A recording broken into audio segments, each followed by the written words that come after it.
This is also a flavor of a roguelike sort of experience. And also, importantly, where was the option? Yes.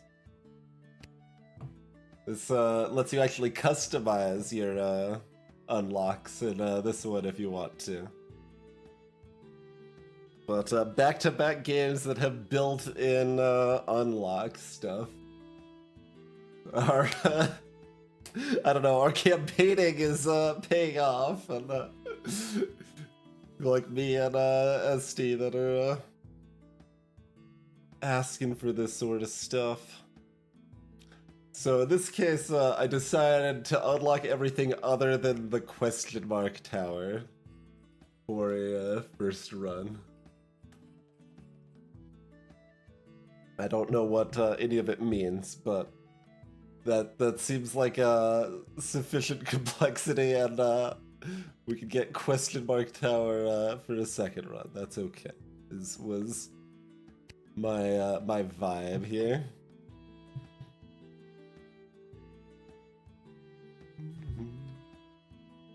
All right, I did message on Discord that we're switching games. I think I did.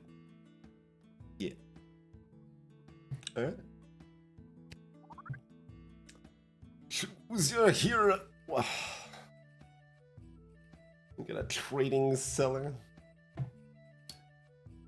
Knight, rogue, mage. Okay.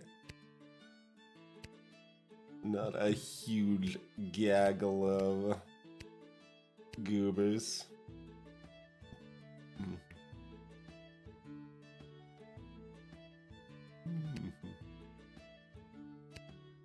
I mean, pretty standard means I'll just go with rogue, I suppose. It's Petrified King just chilling over here, I guess.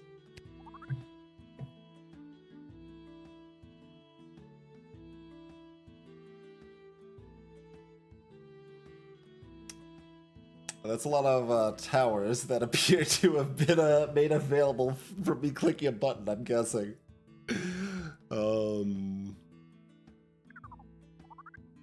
Okay, that was just that.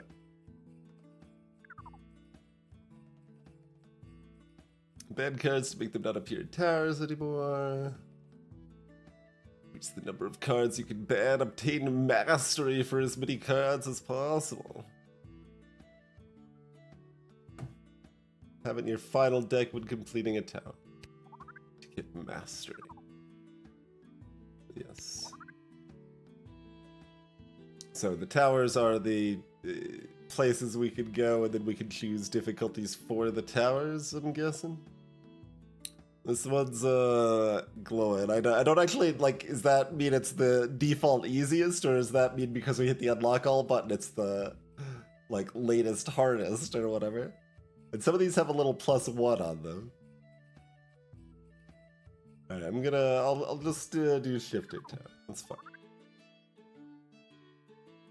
8 floors. Wait.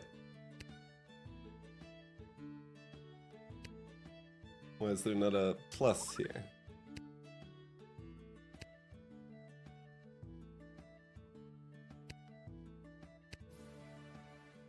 I mean, I pressed that before. Yeah. We'll just press those again and just kind of make sure. Oh, what?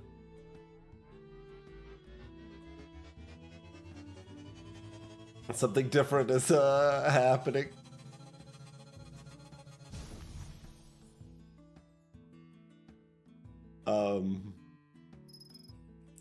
Apparently the king is unpetrified now.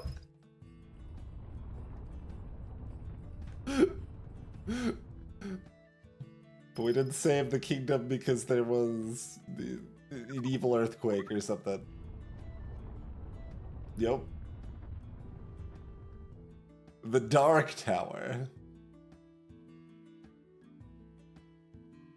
Okay, these say +9 now. Paltry Tower must be the basic one then, right? Like, so you do that. That one doesn't let you change the difficulty, but the other ones do. No. Or, yeah. Yeah,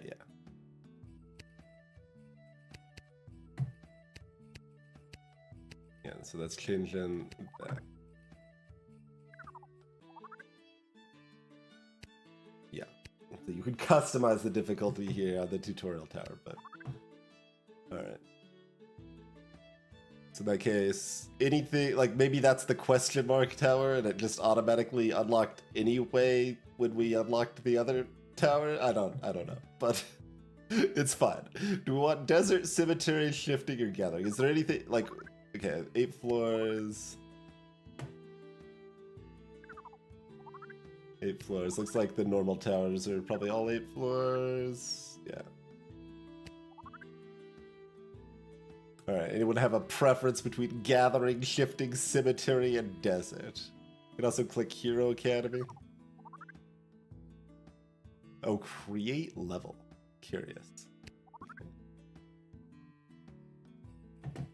Either way, I'll look at some of the difficulty stuff here. Alright, so base difficulty. Start with some missing HP. So our first ascension is the worst Slay the Spire ascension. It might make more sense here though. Auto-equip starter weapon has less use. Regular monsters have +1 attack. Backtracking is more punishing. Higher vendor prices. Monsters heal on room exit. So somewhere around like 4 or 5 probably feels about right. Boss is stronger, more monsters. Start with a curse of some flavor.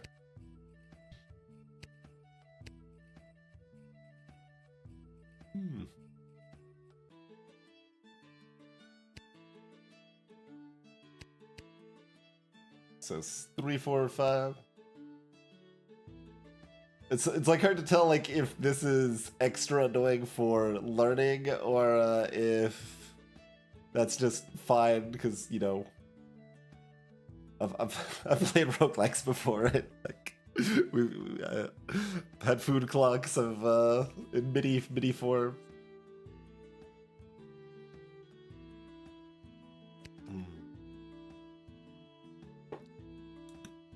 To some extent, it's like, what level of hubris do we want? What rogues like? The court jester, the fencer.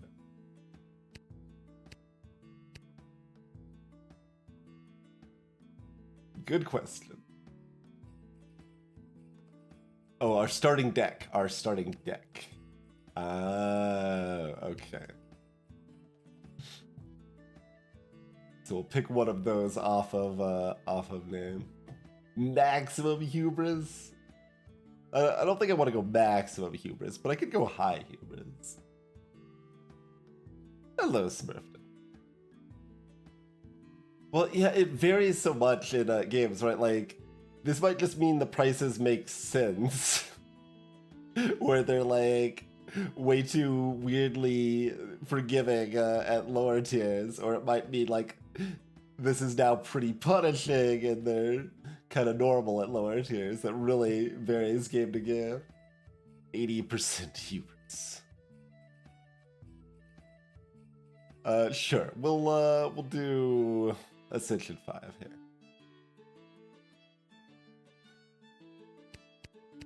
Yeah, it is just those. Okay. Oh, and it resets there, but sure. So yes, we've got start with less HP, starter weapon has less use, which we don't know. We don't know what like any of this stuff actually means in practice, but that's okay. It's part of the fun of it, right? Regular monsters have +1 attack. Backtracking is more punishing and a higher vendor prices. All right, fencer, joker, thief, court jester, or what rogues like. Probably fencer, what rogues like sound normal enough. I'm not gonna actually look through all the decks to make a first choice, of course, here, but we got shurikens, whip. We got a bunch of rapiers. And boots. I don't know, that looks more complicated. Alright, let's do this, I guess. What rogues like? We got some ranged shurikens. There's our auto-equip that has, I guess, a less use. Swap place, apply sleep. Dagger, quick equip, caps. Alright.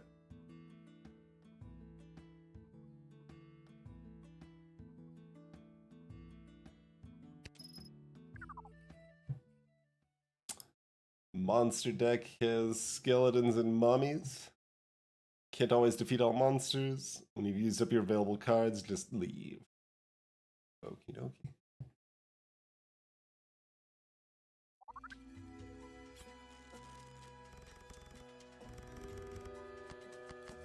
So each floor has 3 rooms, I guess.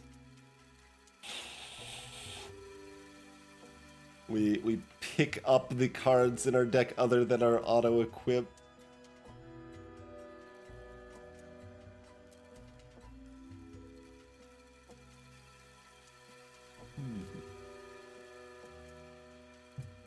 That goes to next room.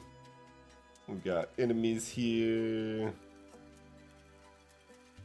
Possible other fights here. Is this just my caps, or... Got gems, keys, and big key. Trinket slots over here. Alright, give me a shirt. There's a wall over here. Give me a leather cap.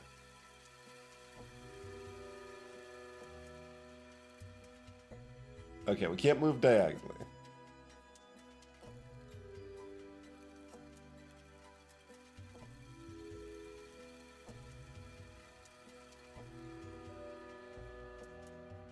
Just embrace the enemies here.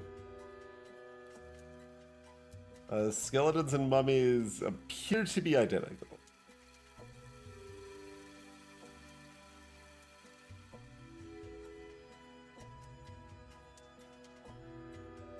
Okay, range can attack from... Can I, like, take a step back?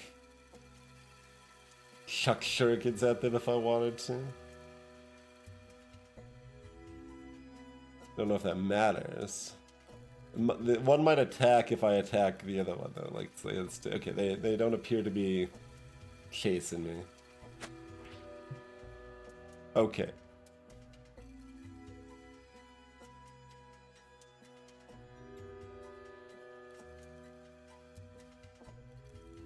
So the 4 is their attack. Oh, the mummies move diagonally and the skeletons... Okay. That was one of the curses, Smurfton, that we start with some damage.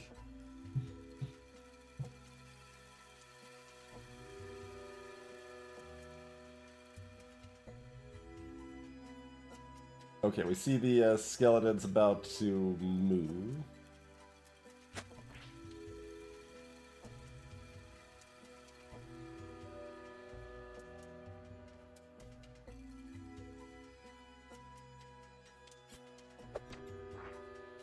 Okay, just moving next to it, they did get the automatic attack there. Rude.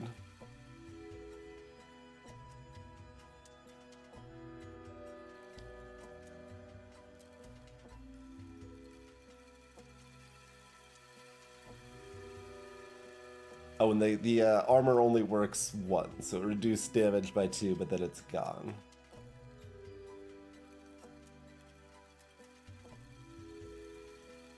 Okay.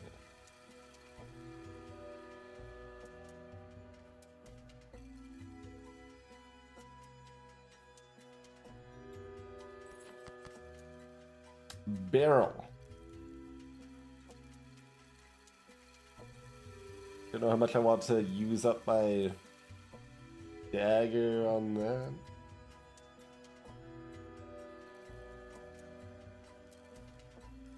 These damage numbers don't work super well for dealing with the mummy.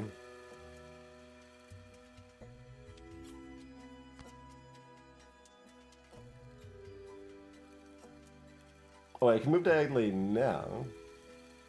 Oh, if both sides are clear, I guess I can move diagonally. Alright, let's believe that they're moving where it shows they're moving.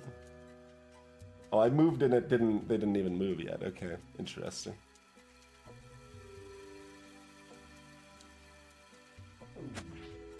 Alright, so let's dunk that.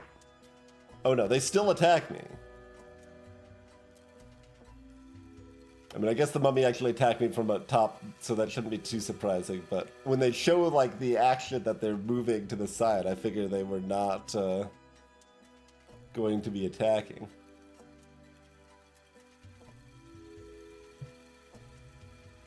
Mm-hmm. Oh, okay, yeah. And the attacks are this way. I see. Yeah. Makes sense.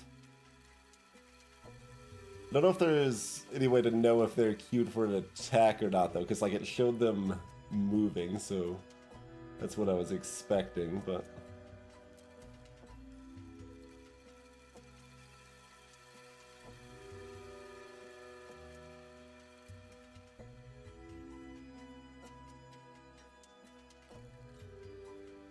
It doesn't seem like a lot of reason to chill here at that point. Okay, it goes back to the monster deck.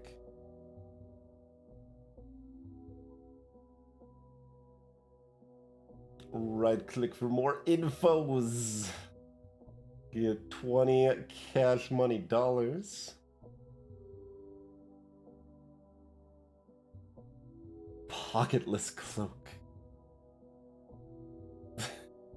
Wait, the cloak without pockets has a bunch of shurikens in it?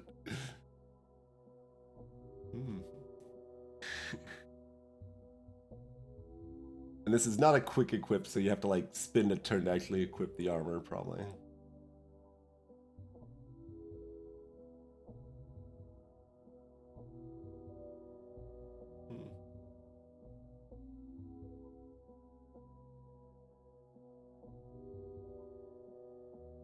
The shurikens fall out because there are no pockets. And you can upgrade multiple times, I guess. Oh, and it makes the shurikens better, I guess. Weapons have +3 attack while 3 or more are equipped. This is an aura. They're in the room and flipped up. But actually picking it up deactivates it. Curious, okay. For stealth. Monsters will not attack or pursue. Reduced by 1 at the end of each turn and when attacking a monster. Okay.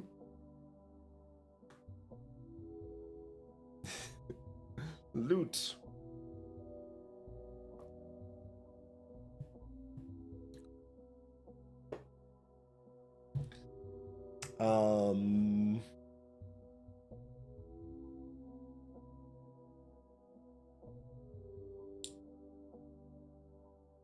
Cloak, I guess? Sure. Small L room or an A room? Oh, we know some of the rewards and stuff here. Yeah. That has, they're the same, but this has more gems. Oh, but this is...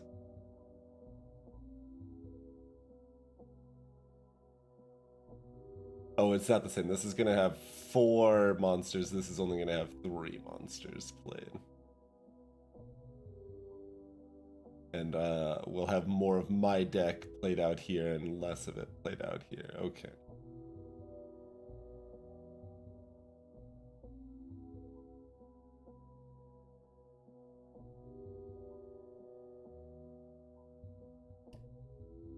So I guess the extras are just random walls or something, because this has more blank spaces than this one, but...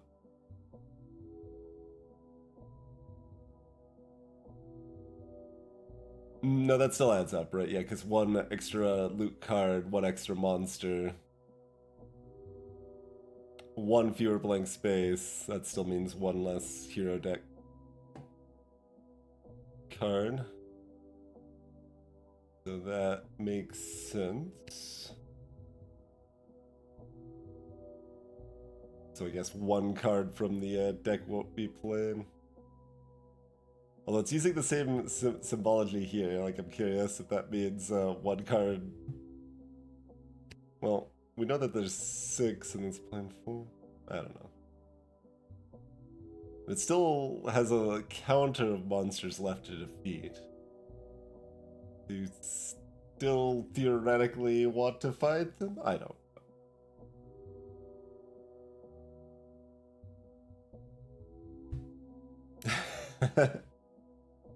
Welcome back more directly, motherfucker.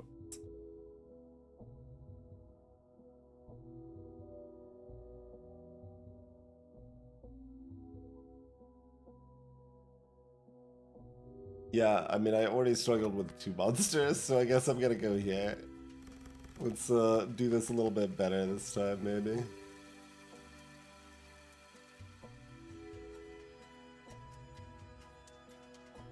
And there's the...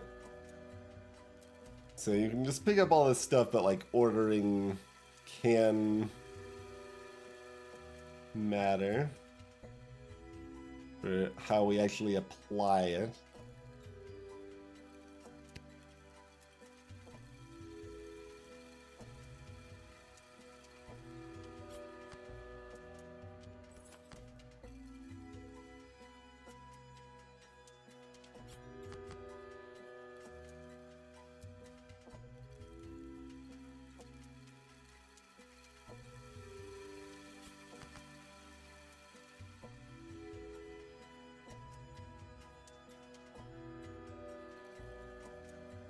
So my cloak is over here, huh? Well, I guess that means if I can actually kill these monsters, then I gotta use the cloak to kill the other one.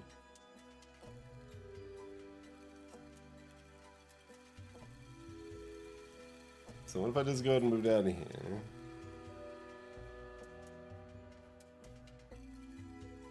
Like if I move next to this, it will attack me?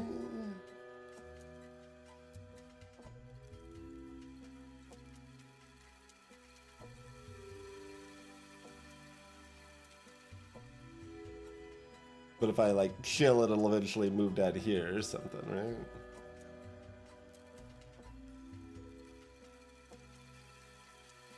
But wherever it's moving, it's gonna have an attack spot unless I like make a break for it past this barrel or something, huh?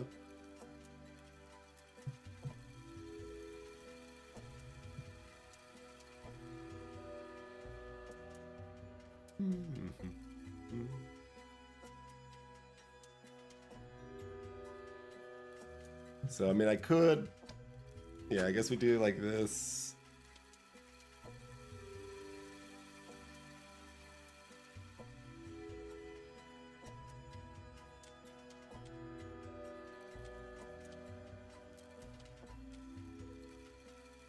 Moving isn't, like, an action, or...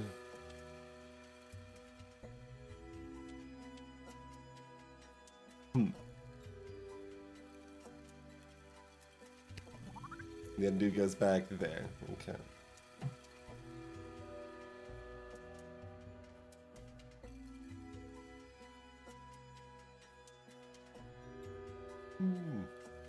Like it's trying to move it down so that I could dagger it and all that.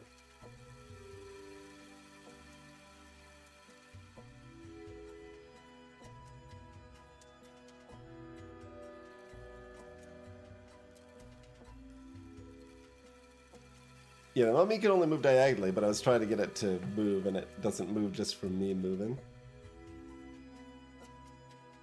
Yeah, the iconography is kind of hard like, it's red on red here, but yeah, this top one is showing that it moves diagonally.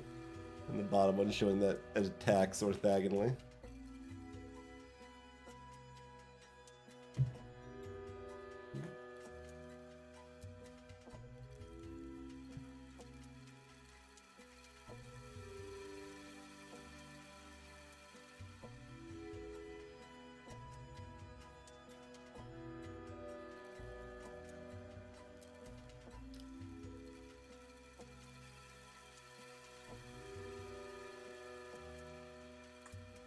Oh.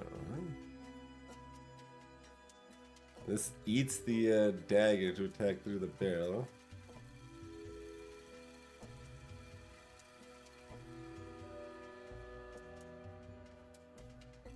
But, like, otherwise I'm just moving next to it and getting kind of thrash. As far as I know.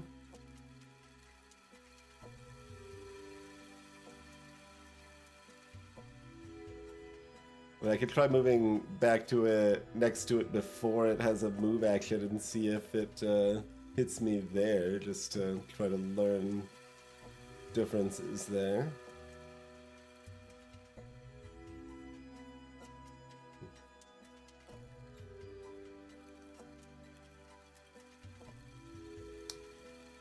Prefers up and down over left and right.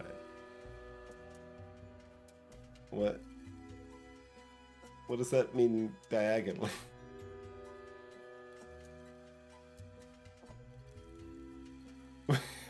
What does that mean diagonally?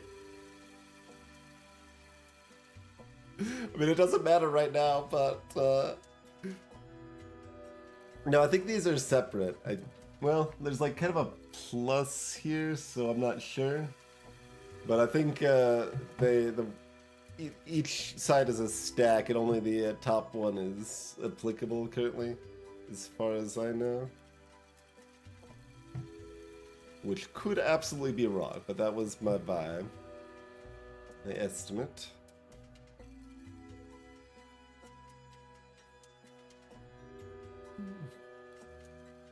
Like, what if I move past? Okay, I can do that, and then it does move.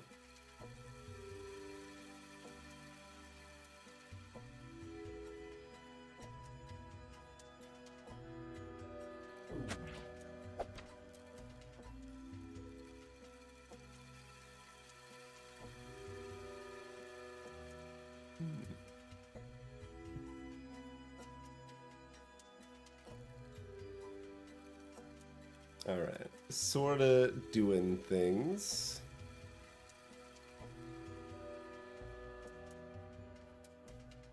If they attack me for 0, does it still get rid of my leather cap?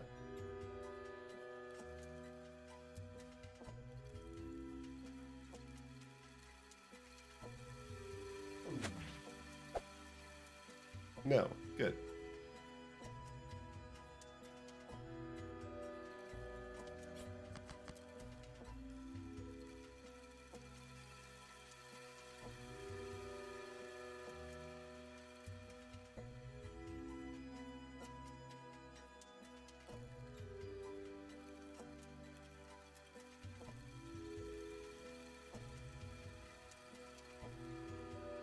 So do I just move down to block and finish off the skeleton and then pick up the dagger, and so that way I can hit the mummy to reduce the damage, sort of thing? I think that makes sense. Notably, moving down there, the skeleton didn't attack me though, right?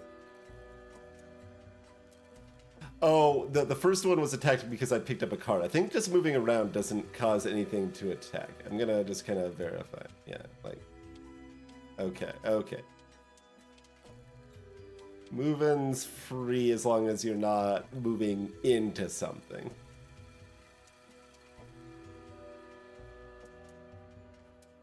Very good.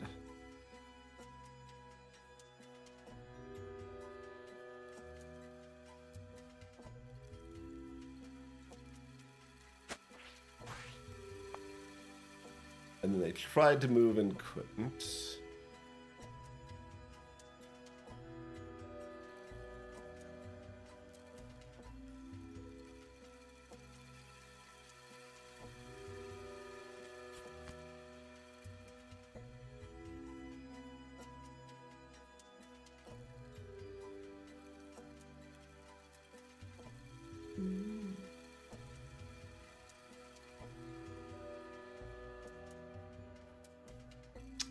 Will this be revealed if I don't ever move next to it?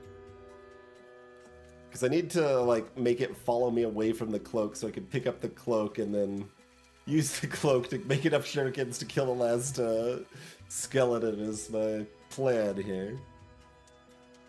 But yeah, looks like this is total number of monsters we need to kill to do something to activate the big key.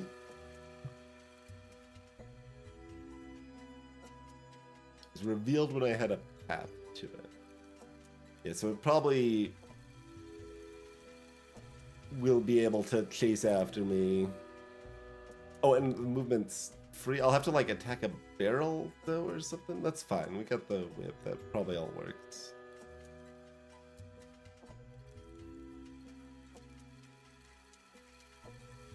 Can't suffer the Ascension downside of my auto-equip weapon having one less use if I never use it.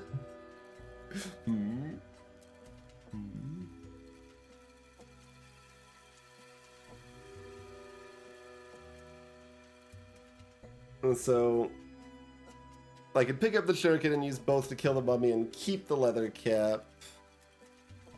But it seems probably better to use the leather cap.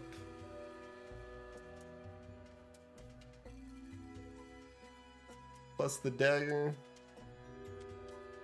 That seems better to me offhand. Not sure it actually is.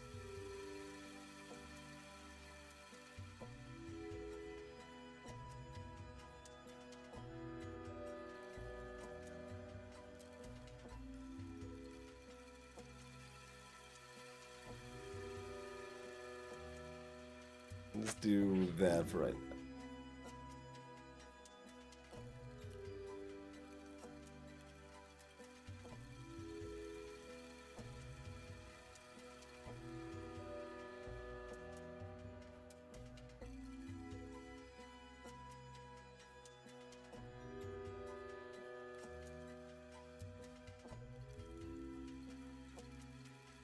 What counts as okay.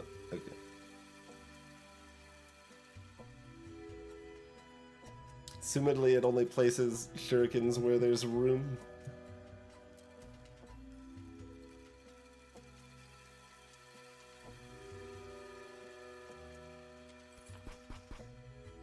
Oh, it does it immediately.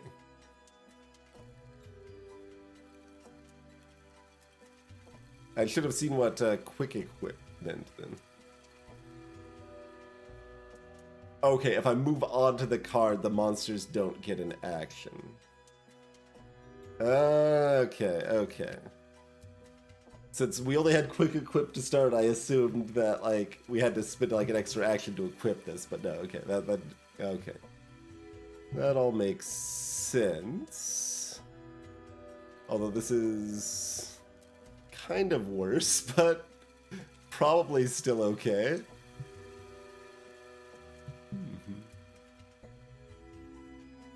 Yeah, it's probably still okay. So we just chuck a shuriken at the mummy.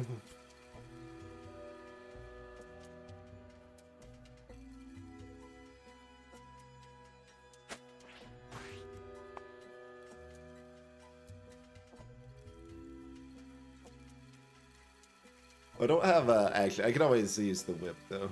Okay, so I can chuck a shuriken at the skeleton. They'll block my path, but then I can just use the whip.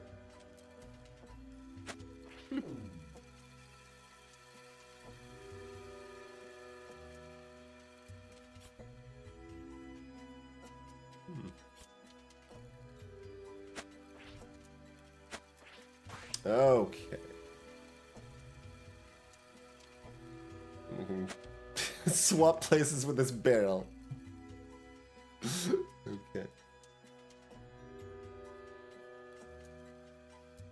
Now starting to get the hang of it a little bit. Okay. I can get another pocketless cloak. 9 damage ranged bow. Quick attack. Assumedly that means they don't get to act yet.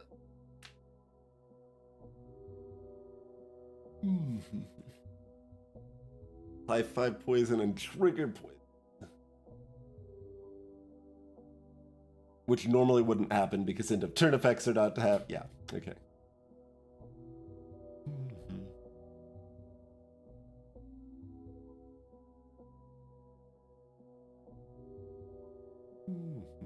So it's just 1 damage each tick.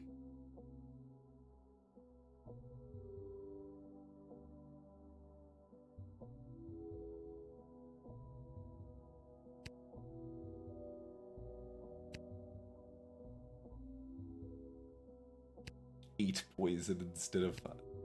Oh, and then it triggers it twice. Sure. Yeah, that makes sense.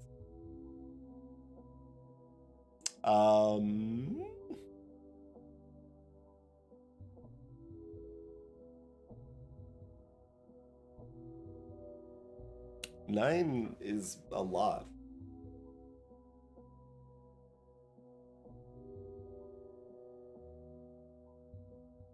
Like the poison dagger only does 6 total, and it does it awkwardly slowly, but it does attack immediately.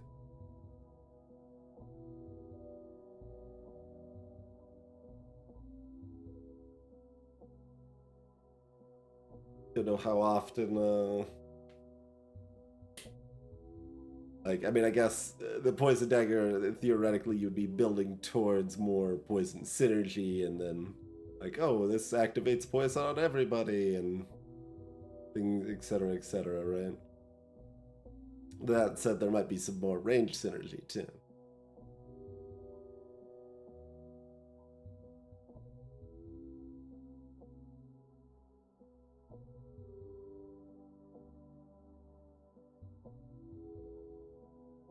Nine just seems like a big number.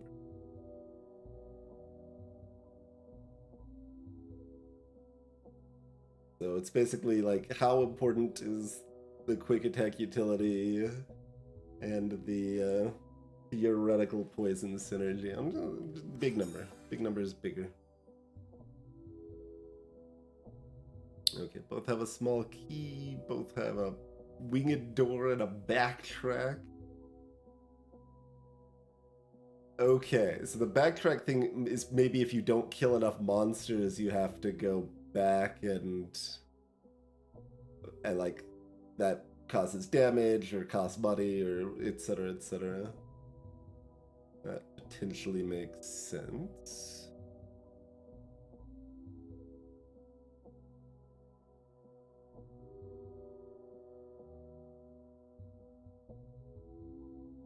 And then once again, we can have fewer of our cards and deck in play to make more money.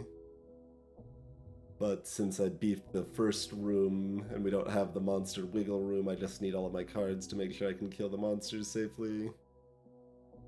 I think.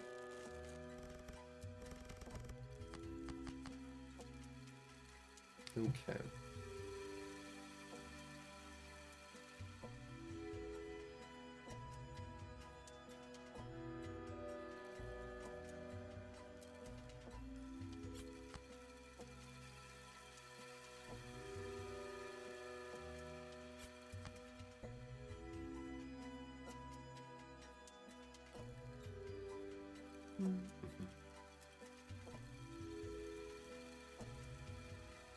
Yes, this is backtrack until we kill the monsters, probably. And then it'll become the winged door because we've killed enough monsters to activate the winged key.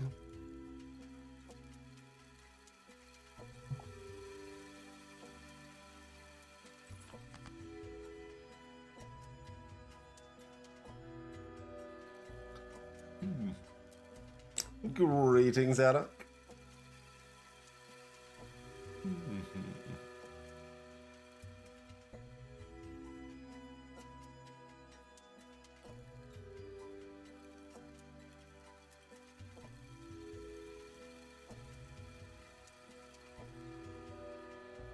Trying to remember back to the first level if simply moving next to an unrevealed enemy still had them attack us immediately or not.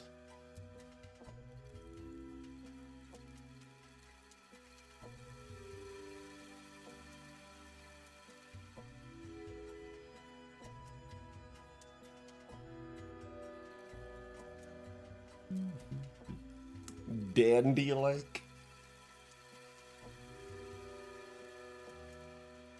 Trying to think of what that's even referencing. I am unfamiliar, I think.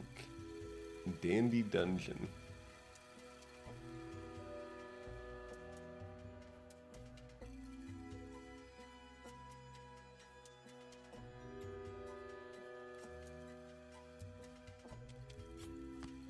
Yeah, okay. It gets revealed.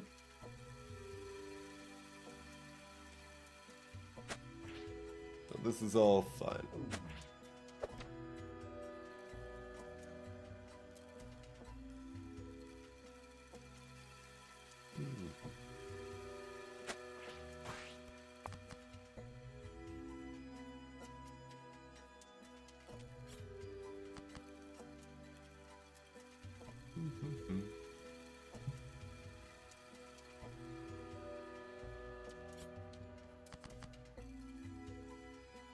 Alright, I don't have my other cap equipped. I could just equip this though, that's fine? Is that awkward or fine? I think that's fine. It's a little awkward, but I think it's fine. So summon those, then we can save, like, if I pick up either of those, the skeleton gets an attack on me, but we can loop around this way.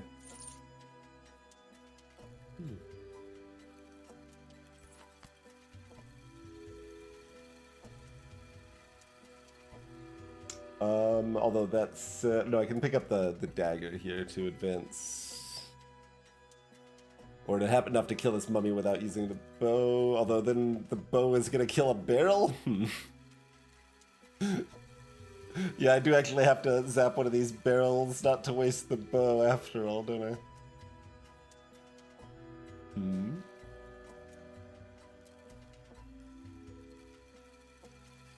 Oh, gotcha, ad hoc. You can retrace your steps here.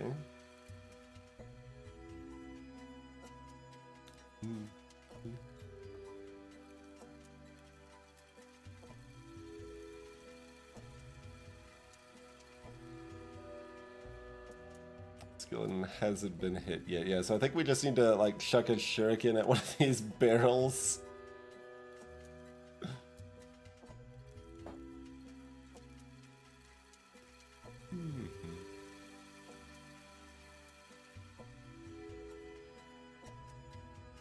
That seems about correct.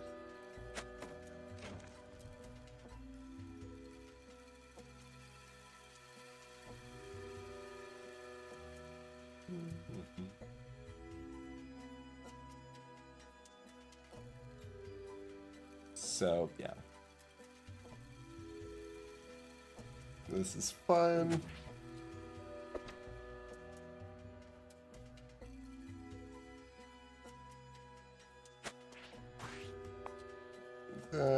Pick that up. Pick that up.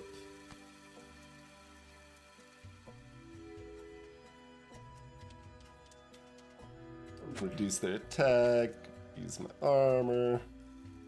Wait, then you move there after attacking?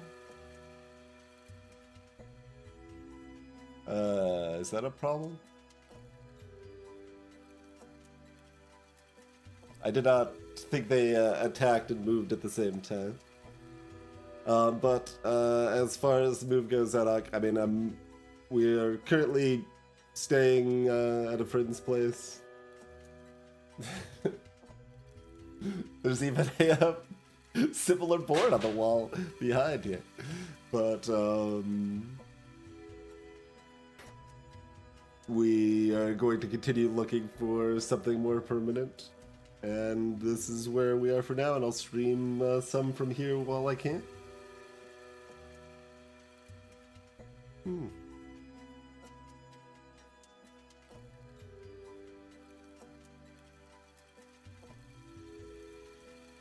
They are just constantly chilling next to this other shuriken. Yeah, I really didn't expect them to move. I mean, I guess they probably had the move symbol or something, but Oh, wait. Ah, yes. Okay. They did in fact have the move symbol. Although I don't know how much this actually improves things.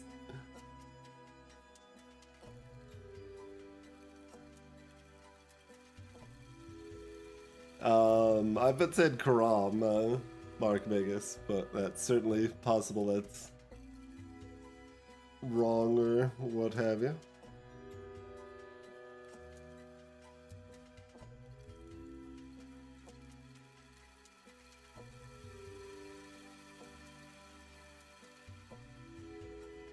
Oh no, see, yeah, that's that's the amusing part there, is that they've got a Karam board for decoration back there, but their crocodile board is over here, just actually on a table for regular use.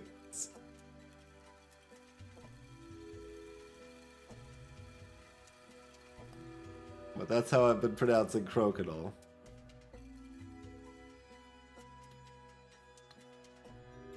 Alright, is this any better with the undo?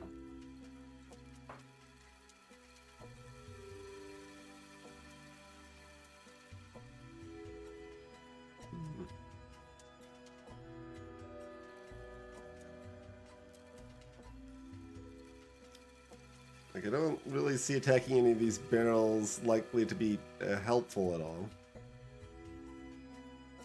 And I still don't know what the hell a monster. Oh. No.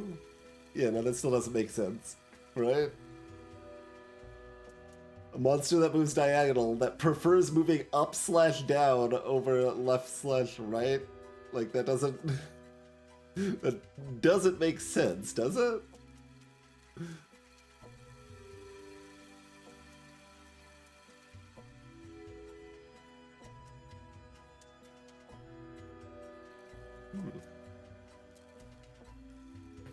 It just does a little? I don't. How does it even make sense a little?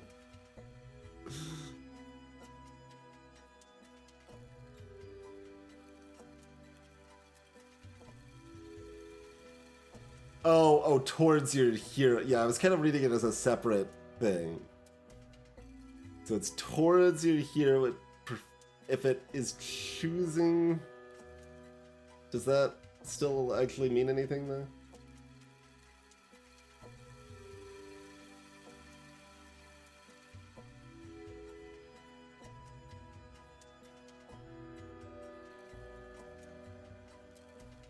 It still doesn't really seem.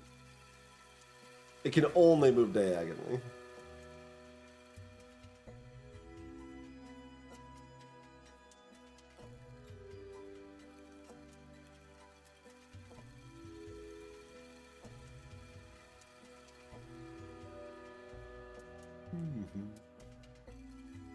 And I'm not sure, Mark, I would need to, like, I don't know, hear myself say some other examples. Hole, crocodile, bowl, mole. It'd probably be better to find some that aren't all specifically rhymes, but...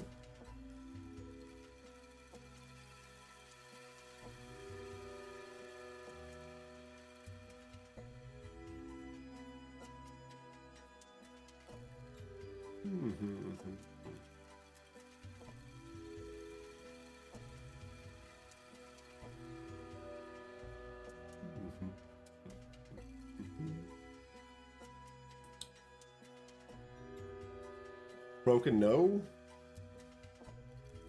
Broken no. No.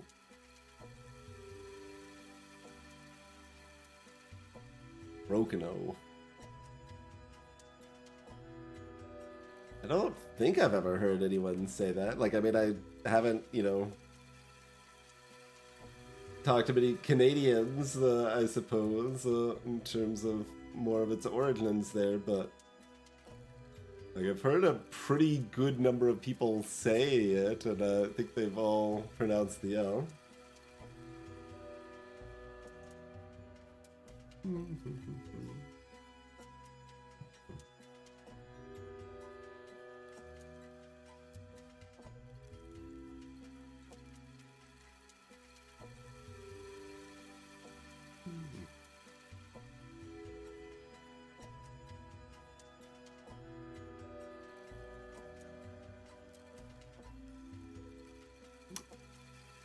Yeah, I mean, I guess I just burn this shuriken on a barrel, then.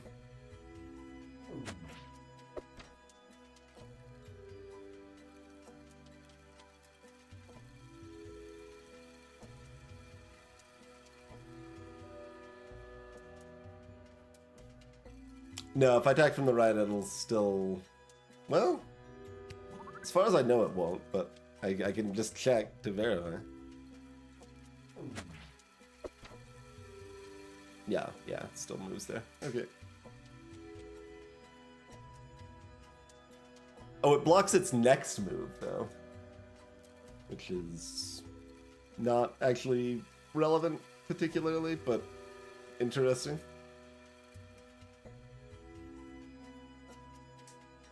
Yeah, like, why didn't that queue up a... I guess because it was already directly next to me. No, last time it had a next move to the bottom left, I think.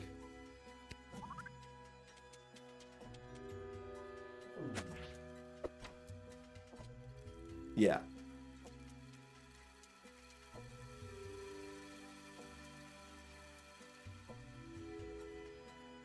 It shouldn't particularly matter here, but...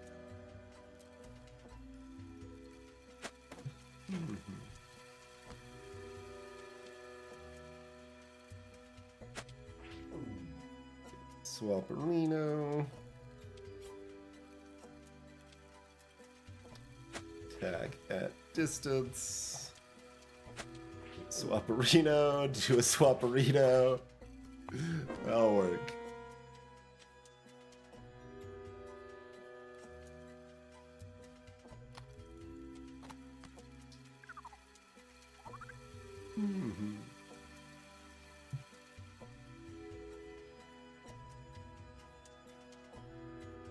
Okay, we can rescue one of these people with our small key. We can heal 9, we can get upgrades. Trade your cards for random others. That's probably pretty good at this point. Unidentified loot. I don't know what we would need to access a barred door. Oh, we've got another key. There's like literally another key on the floor too. So we can get 2 of these.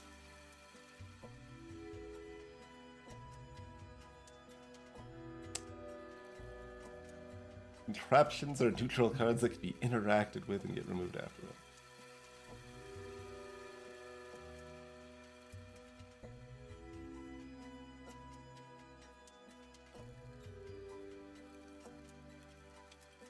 Give me the trade first, I guess.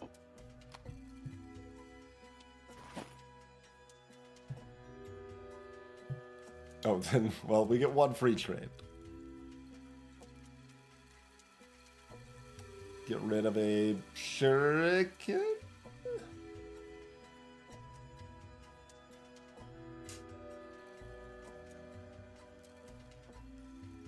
Over a leather cap.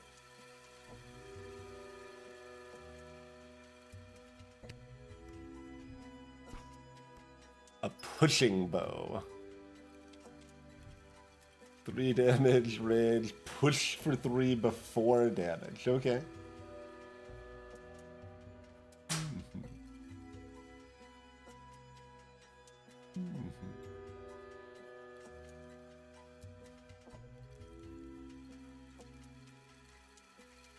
Flip, then move cards away?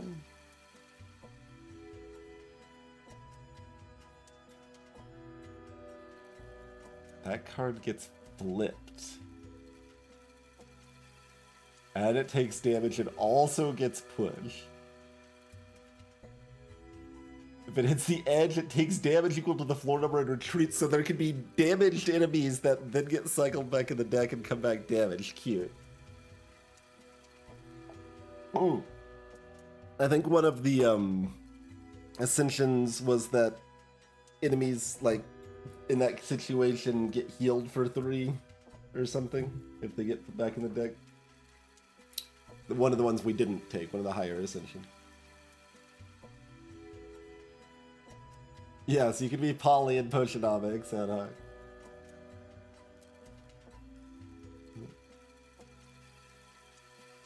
Part of their update, and they also added the higher difficulty mode and stuff. Interesting.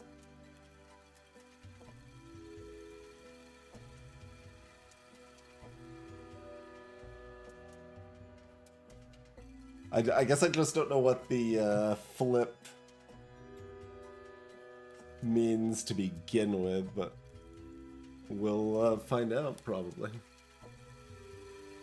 That was indeed a fair trade. Oh, did they just disappear because we didn't have the money, or as if we find later traders, they will cost more money now?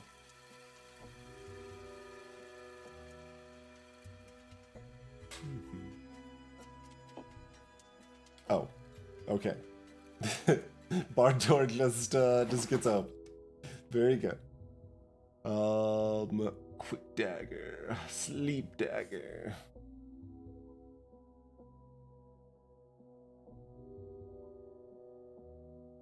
Quartermaster's belt. Add 2 oil of sharpness.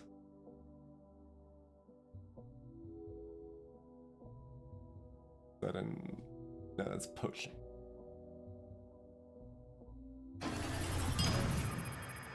Oh, and, okay. When you interact with the card, it's replaced with another card. Cute. Okay. Hello, Gvolt. Thank you for dropping the Prime support for 69 months of support. That might have been I bought that. You select 301s. That's probably the case, yeah.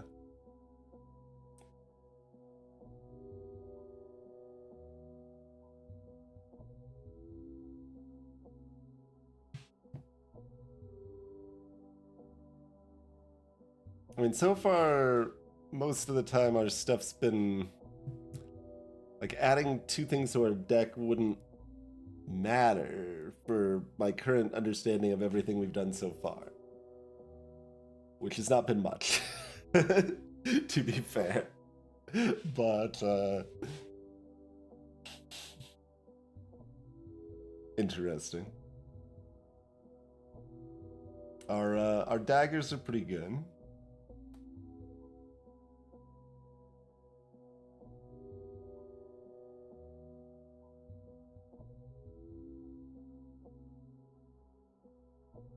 So I don't think it's like gonna just like, oh, maybe it adds them to the deck for the floor?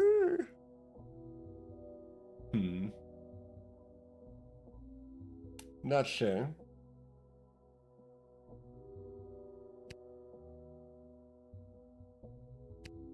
Okay, the upgrade just gives it 1 more armor.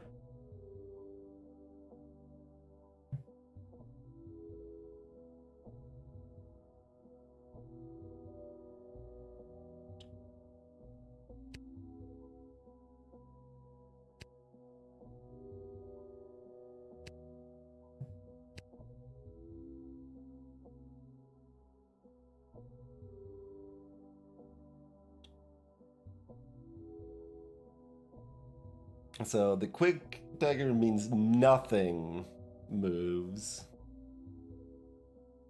And the sleep dagger means the target doesn't move for several turns.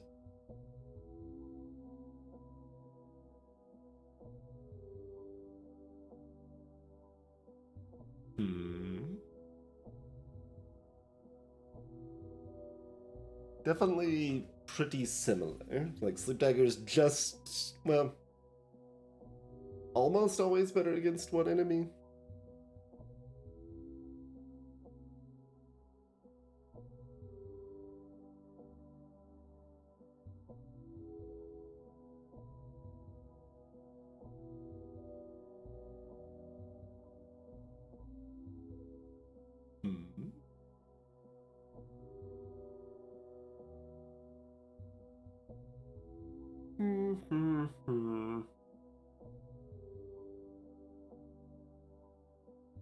I think they retreated to the deck in that case, being rather than just fall off the tower. But maybe I like if there was a lot of text there. I might have missed something too.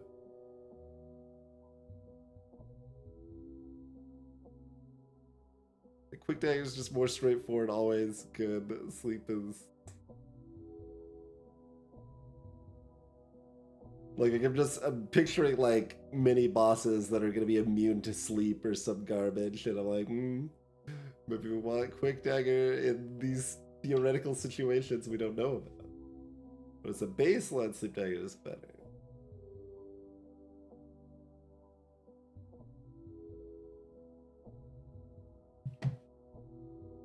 Can't take the sleep dagger, I guess.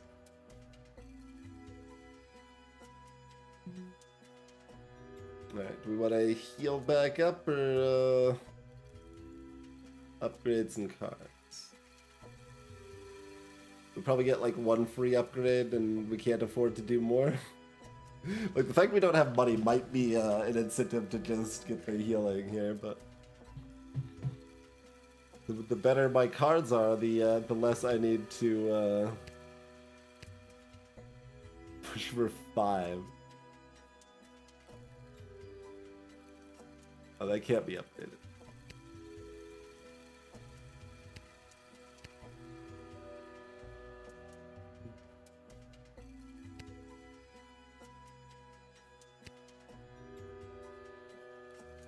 Yeah, the less healing I need, the better my cards are.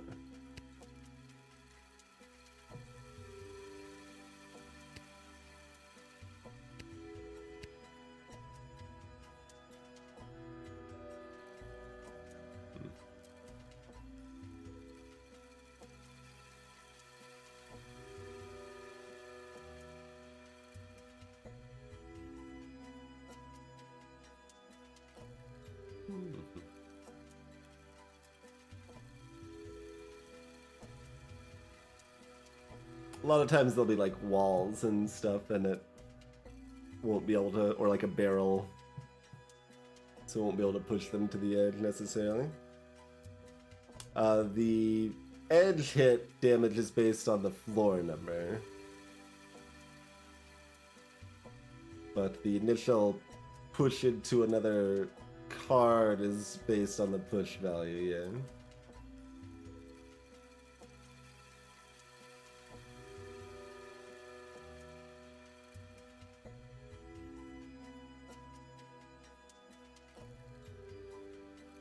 So, you know, pretty good.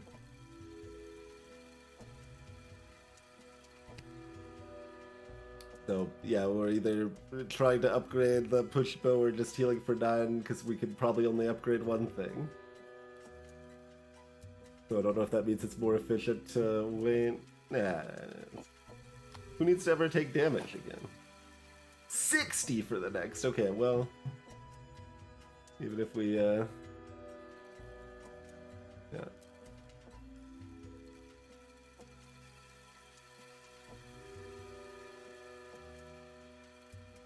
Either this or like the sleep dagger also makes the sleep longer.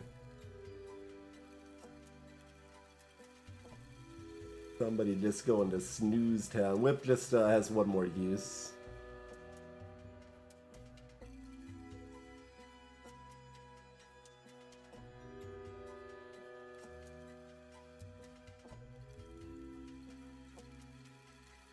Alright, give me my super push bow. A worthy exchange.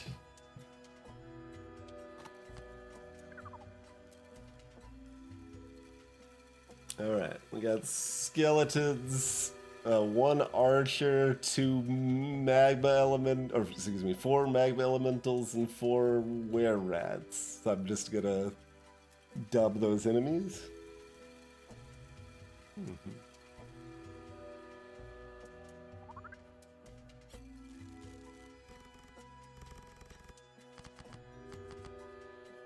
Sentry, they're eager.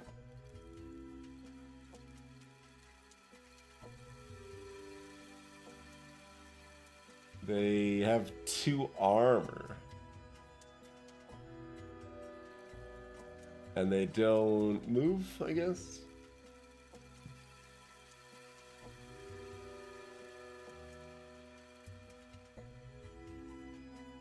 Need to kill 12 enemies over 3 floors. That's kind of a lot.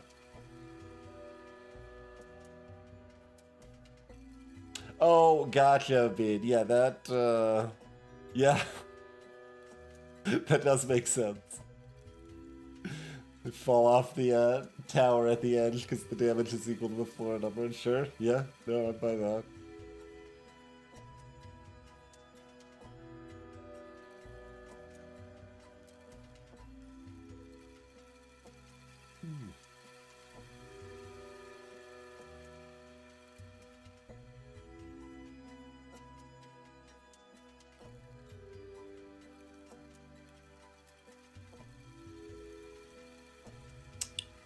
So that means if I move next to the sentry, they automatically attack me because they're already flipped, huh?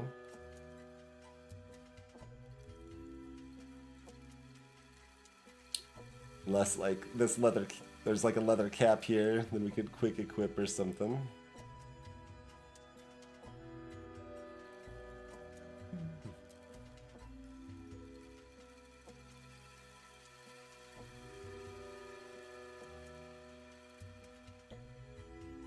That seems like a leather cap being in this slot is the only way to engage the sentries without taking some damage? Or if this is like a barrel. Yeah, if that's like a barrel.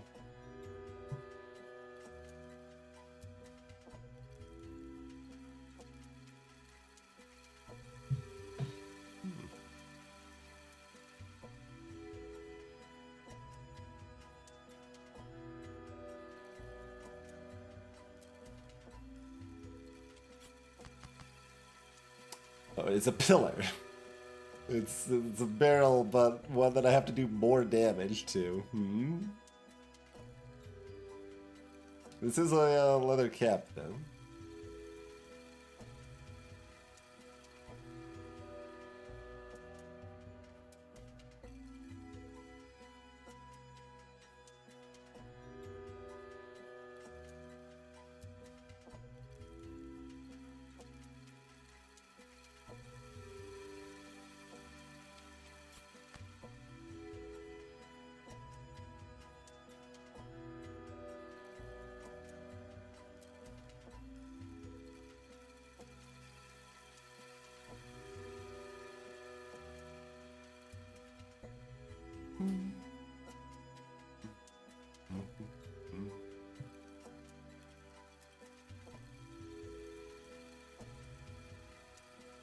Okay, I can see that my pushing bow is still in the deck.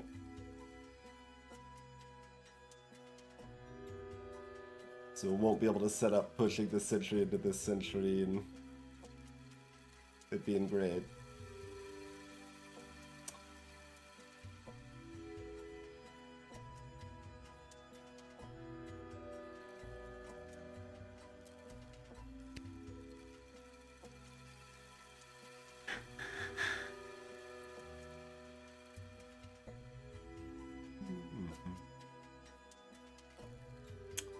Reasonably awkward stuff.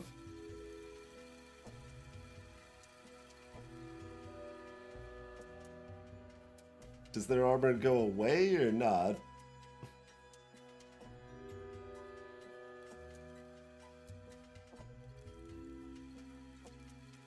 Like, I don't know how often it would be different than them just having 14 health if it went away. But if it doesn't go away, they're nonsense.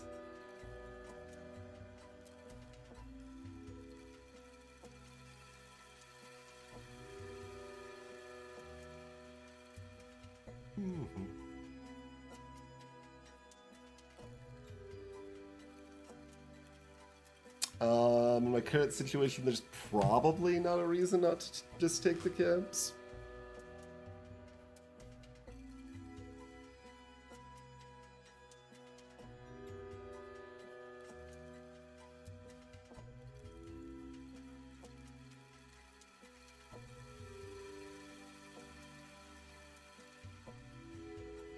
But we need to kill 12, but the monster deck only has 11 total?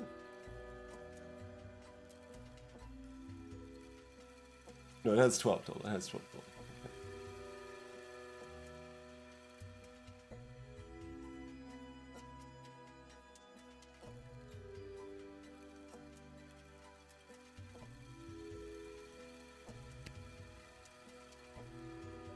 Right. Yeah, I think I only counted 4 in this room for some reason. Range shifty. Retreats after attacking.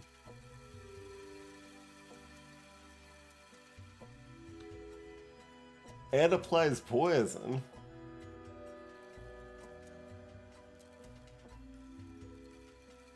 The monster's kicked up a couple notches here.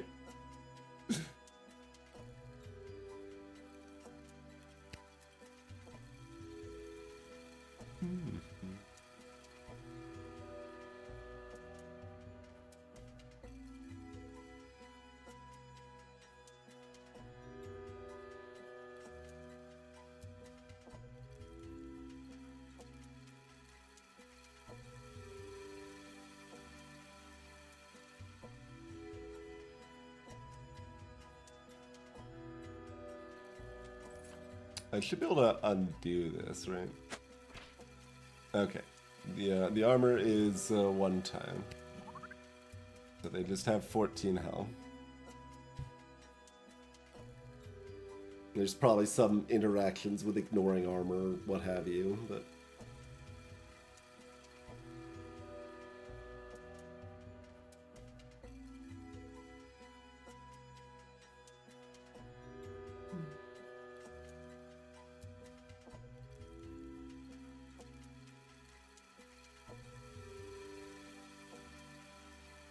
Okay.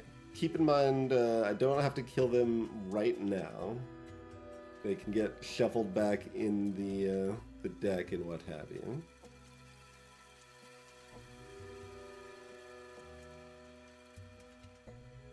Yeah, that's probably true. If I do 1 damage, it probably does clear all the armor.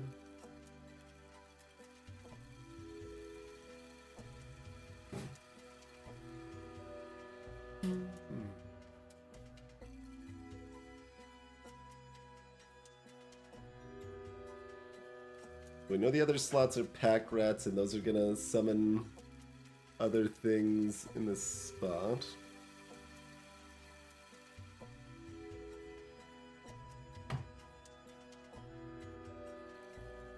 Could be another century.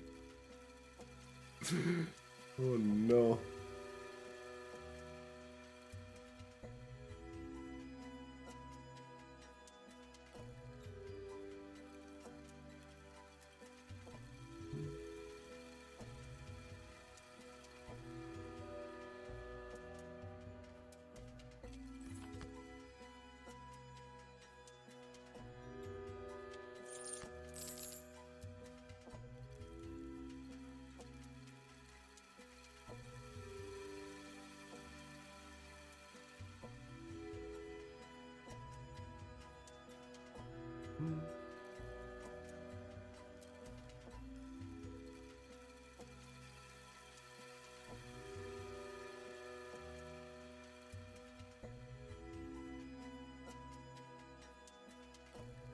If I want to kill this barrel, I can spin a shuriken, but then sort of replaces itself, but is hard to pick up because this enemy will still be here to attack me as soon as I pick it up.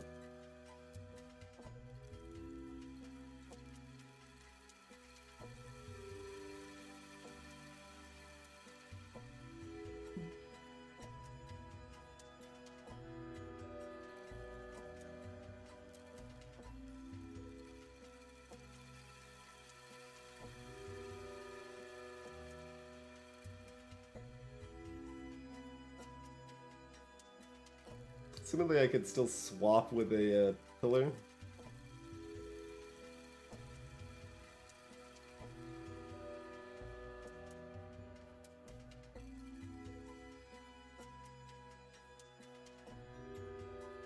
This is broadly just a very rude situation.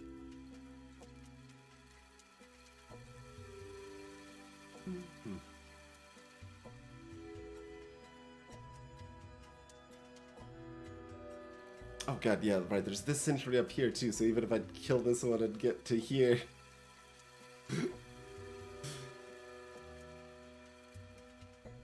I don't like these sentries. No, sir.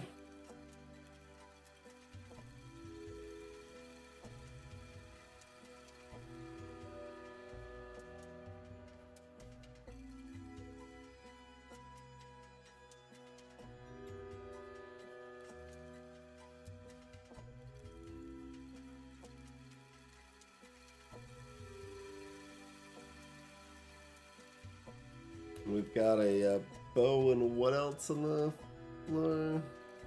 2 makeshift daggers.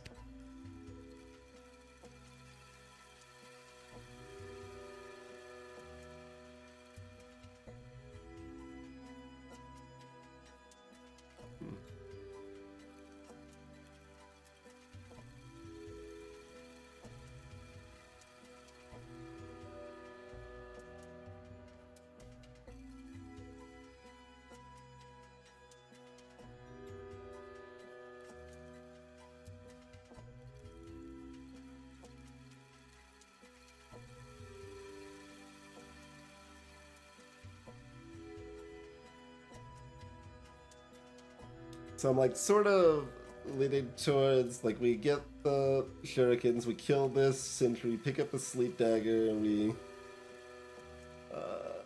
put one of these to sleep, then we swap with a pillar so we can pick up both of these weapons, and then figure out what more damage I can do before leaving the floor.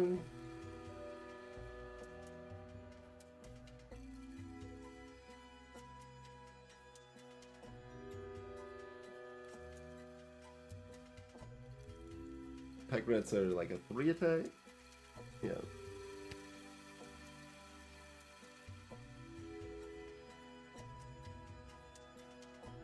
This is surrounded on every side. So yeah, just attacking this before I pick up the cloak is probably sensible.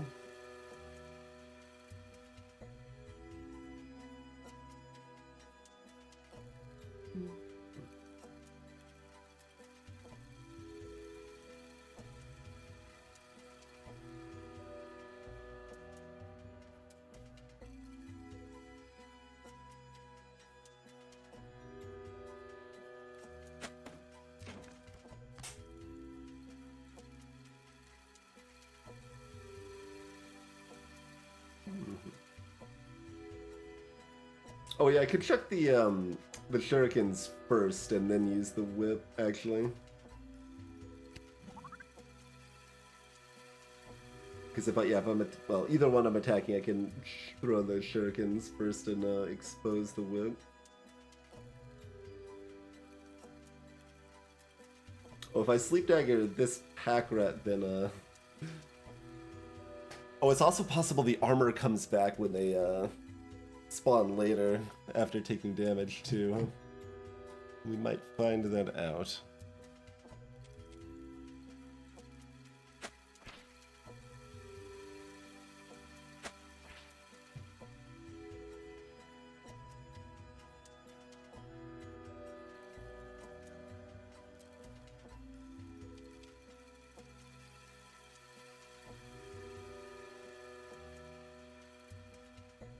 Like, I could weirdly swap with this, pick up the sleep dagger. But then I can't pick up the shuriken next to the cloak there.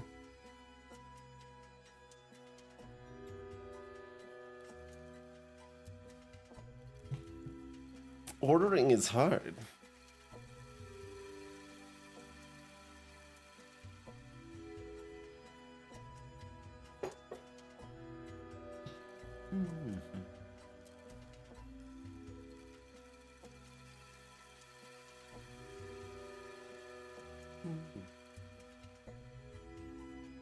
Yeah, this is only floor 2. These sentries, Peckrats, and that archer all ramping things up a lot. It's almost like the game baseline starts you on something simpler and shorter. Like, I would have done the tutorial tower if it let me play it at a higher difficulty.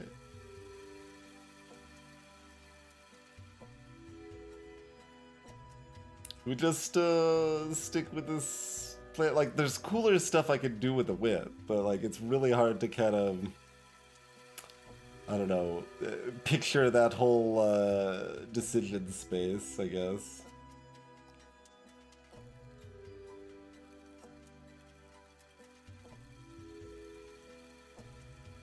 Yeah, so for monsters that move orthogonally, this does make sense.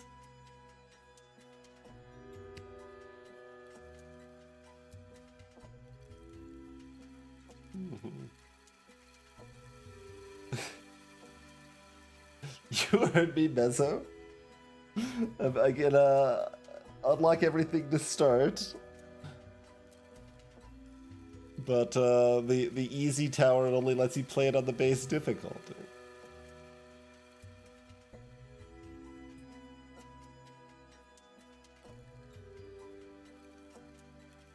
I don't know that it's specifically a tutorial tower, but I mean, approximately, right? It's like the easier, shorter tower or whatever. Although given the length of stream we're probably looking at tonight, today, the shorter tower would have probably made more sense, but...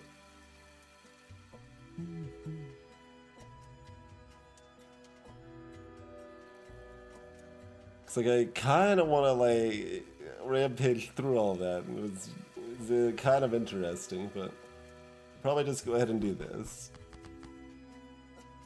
X barrel. Oh snap.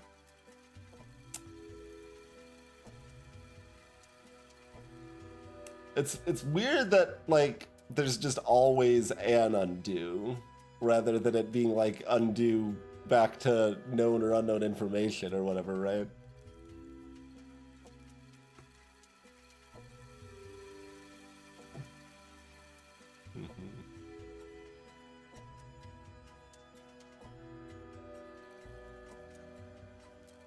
Because we didn't know that was a barrel, but like now I can undo and plan around that being a barrel or whatever. Though, if it works, just doing it now is pretty reasonable. Given we do actually do the swap, it on targets with 1 health, I'm guessing it's after, but I guess we've got the undo, we can probably just find out. Like, the undo's gonna suddenly not work when I'm expecting it to now.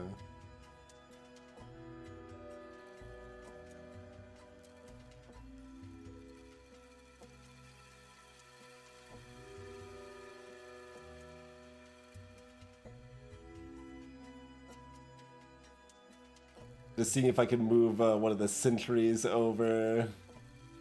I mean, theoretically, I could get the other pack rat over, but...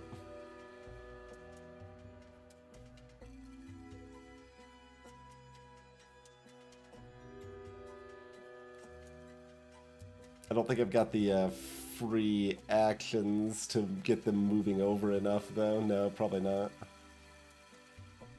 works. Like I pick this up and they move down, and then what, right? Like,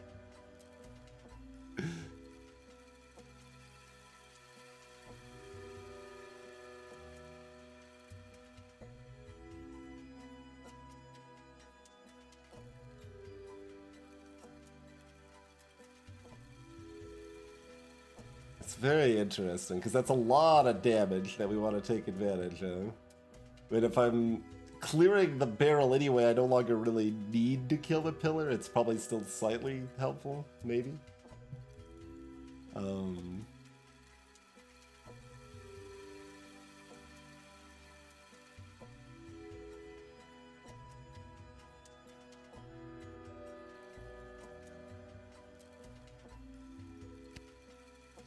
exploding this to kill a pack rat might just summon the archer nerd here anyway.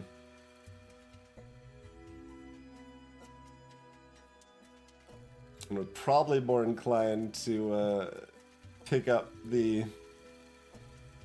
shuriken to, or like take 1 damage to pick up the shuriken against the pack rat versus, you know, something that would do more damage than that.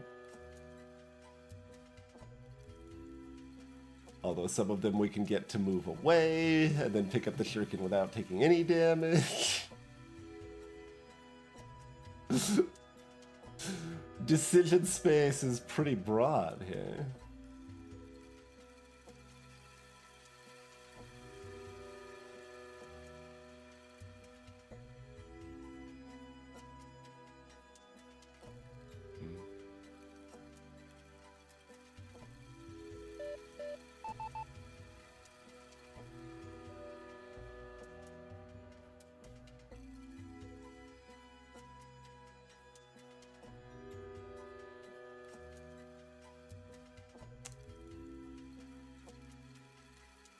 And the fact like it's just gonna instantly replace with something that does more damage makes it awkward. For sure.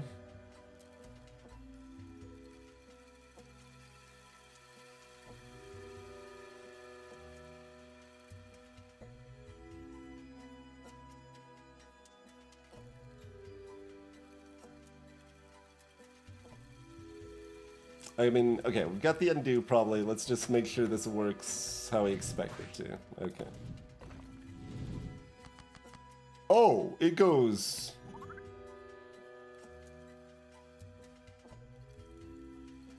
It goes all the way.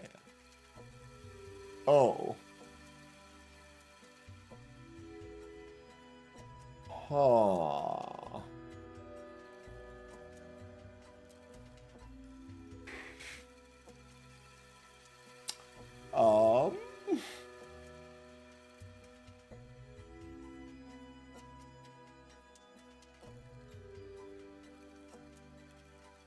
So do we take 1 damage to pick this up and then pick this up so the pack rat moves down, throw this so the barrel kills the pack rat and hurts the sentry?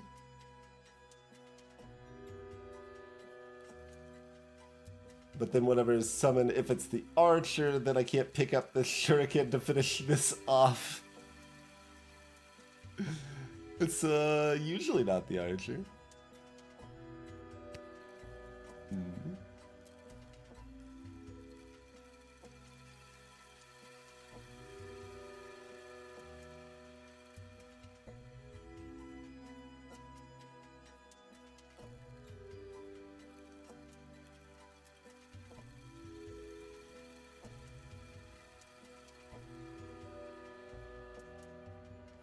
I mean, that vaguely sounds correct.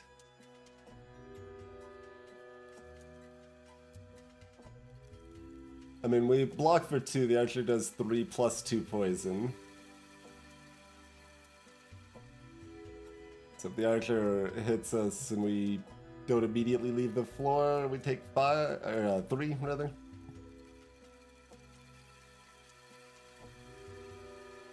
As far as I know.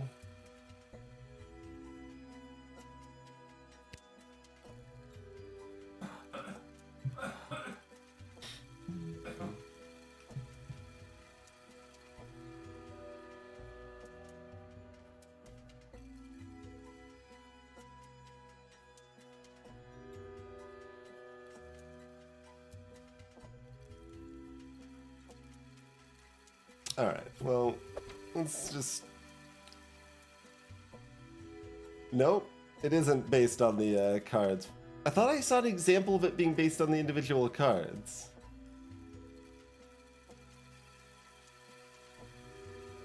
Apparently I was wrong about that. Interesting.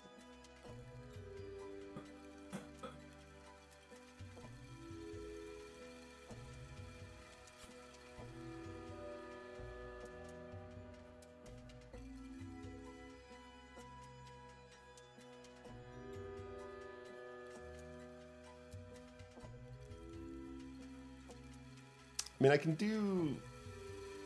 Oh, it's too late, right? Because I already took this one? Yeah, never mind.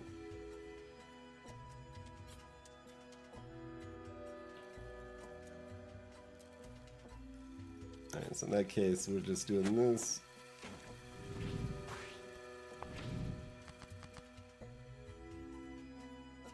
Alright, it's a skeleton.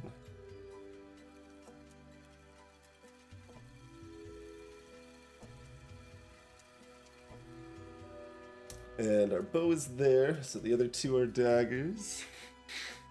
Well, I mean, we see one, but...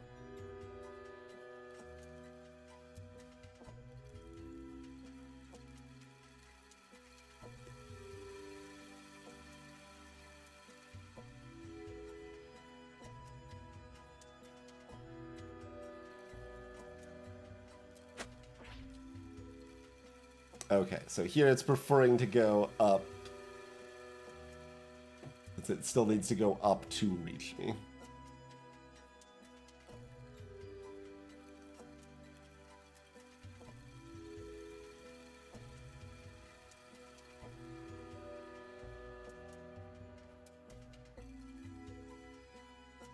Really unfortunate we didn't get our push bow on this floor. It's like our one upgraded card.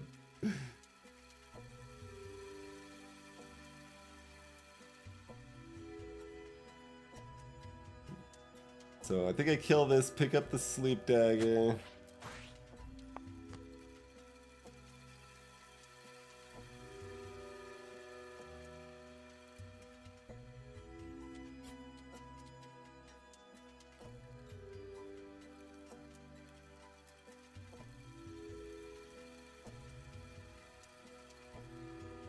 The skeleton's already moving down, so I could run past it to pick up something else here if I would like.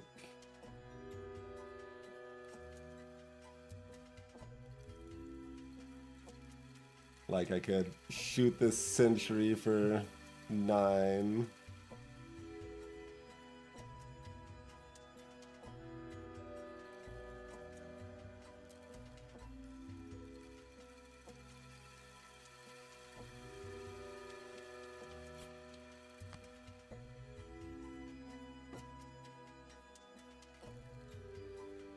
And the pack rat moves in the way. But that's fine, I can makeshift dagger it from the other side to finish it off, right? Yeah.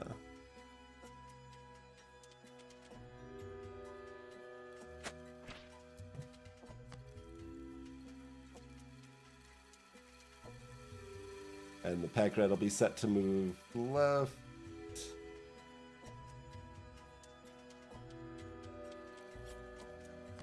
Alright, alright.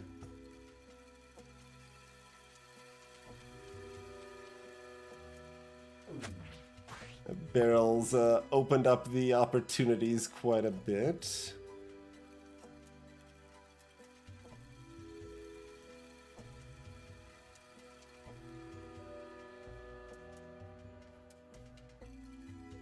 So it's probably worth taking 1 damage to... I gotta take more than 1 though, don't I? Have to take 3 to actually attack the sentry directly with a makeshift dagger. I can attack the pack rat, and then we take a total of 2.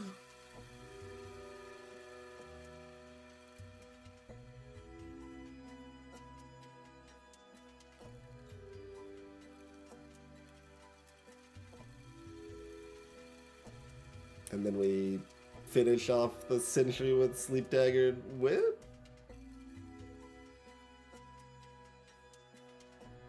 It's kind of hard to judge if it's like I don't have much help.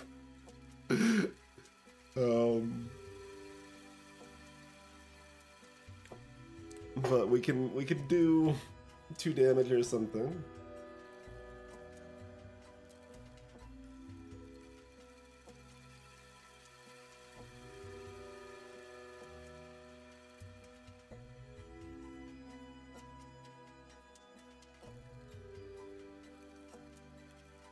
Yeah, I don't want to just kill the pack rat and whip the skeleton and leave, because we're basically wasting our, like, 3 armor that way to some extent, right? Like, it's, at the very least, taking 1 damage to pick up the makeshift dagger seems like it has to be correct.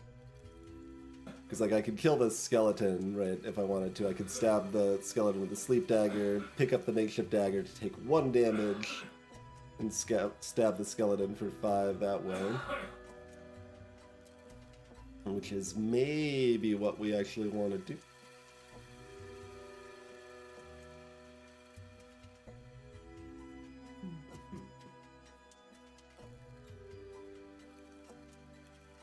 That's probably good enough that I'm okay with it.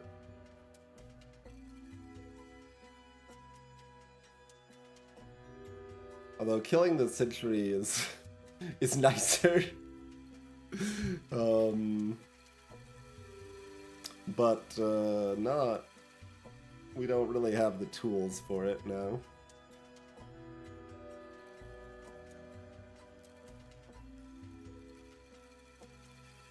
I mean, we do.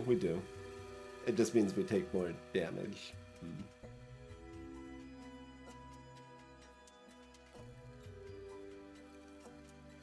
Yeah, so we basically take 1 damage and kill the skeleton, or I could take 2 damage and kill the sentry and injure the pack rat severely. Or I could take, 1 more damage and injure the skeleton instead of the pack rat, but I don't see a lot of value in that.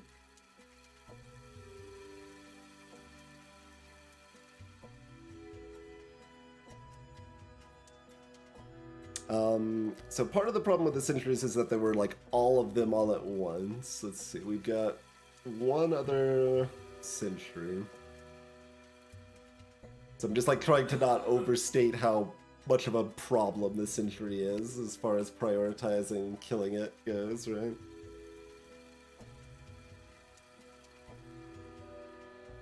And there's also the conflicting thought, like, well, if the sentry gets shuffled back in, does it get its armor back? And if it does, we want to kill it now. But also, it's useful to let it do that so we know if it gets its armor back, because we don't know right now.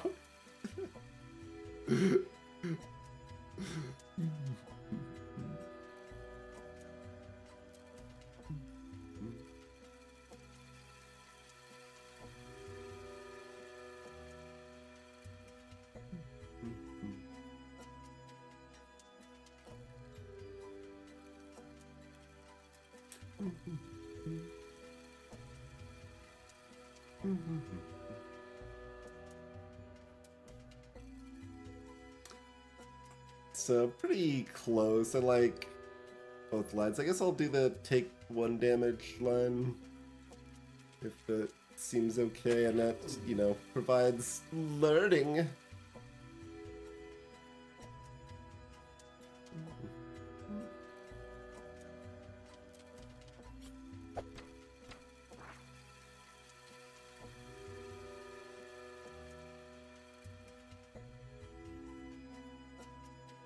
Oh, I needed... No, it's still asleep. It's still asleep. That was all part of the plan. Okay.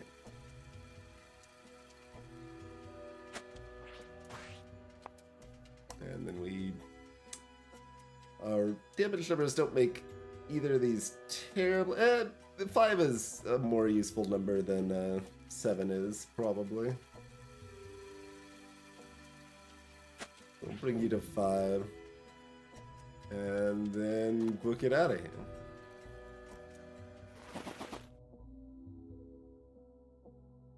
Yeah, they do regain their armor. Okay. I mean, that, you know, that makes sense just in the sense that, like, why do they have armor otherwise, right? But sleepover, magnetic ring, or prop master's ring. Armor gains omni equip. I guess we'll do one at a time. Can be equipped from anywhere in the room. Hero does not move to pick it up. I assume it still needs to be flipped up, though.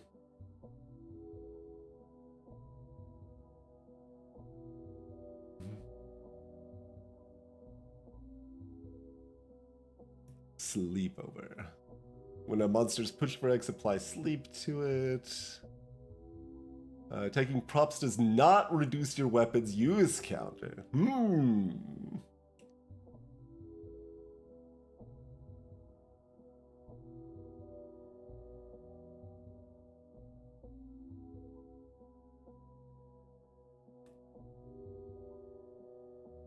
Wait. Like, it gives a definition for drop that's not covered in the effect text. So does the weapon go back in my deck? And that means, like, there's a few things that have sent stuff back to my deck, but, like, that seems as bad as it just going away forever so far. So I don't know quite the deal with that.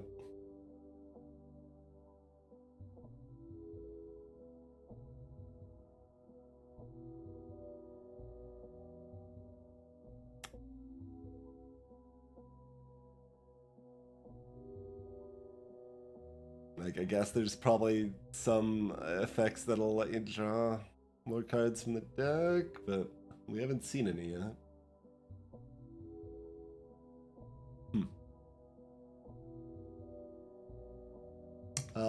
Interesting. I'm kind of surprised the emeralds are still only 20. I thought that might be more. Or what you would take over a trinket. How good is Omni Equip? Not that great for this character in these circumstances. Like, the spill of shurikens being able to be equipped from afar is quite good. But the otherwise we've got leather caps that have quick equip anyway. So, like, that's probably really good on, like, the knight character or something like that. Hello, Utopia. And then, like, we're pushing really hard, so it kind of feels like a lot of times the push is just gonna dunk the enemy anyway, right? Or knock them off the map or whatever, so I guess we're taking this, which is hopefully good.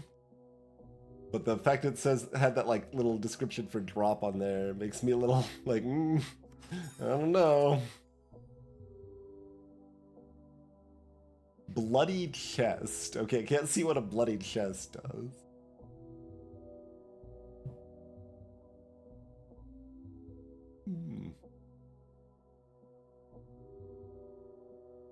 Large room or B room?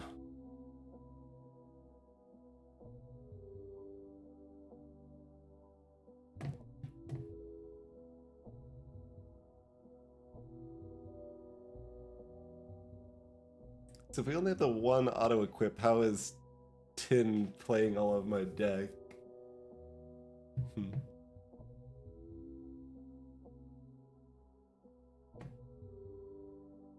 I mean, you gotta find out what the bloody chest is, right? Surely being very low health, engaging with a bloody chest is fine, right? Right?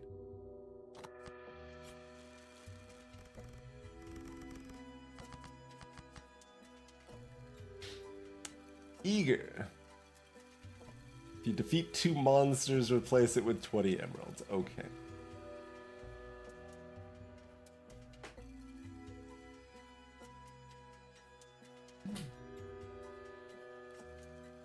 Otherwise, it's still a prop that I can, you know, interact with otherwise.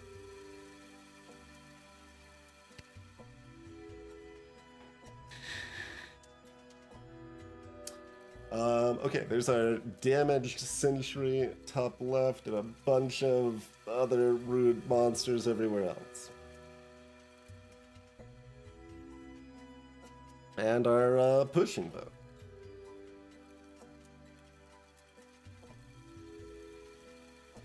Like...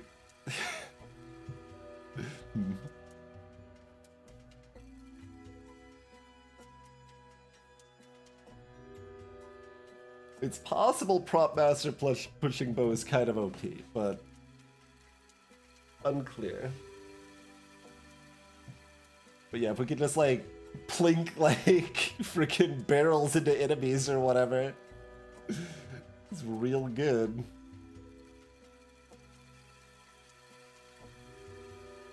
It is break time. Let's see, what time is it? Yeah, let's take a break and be back in a couple minutes, do a little bit more of this. I'm gonna go ahead and switch to playlist, I think. I have to go to the menu to change the settings.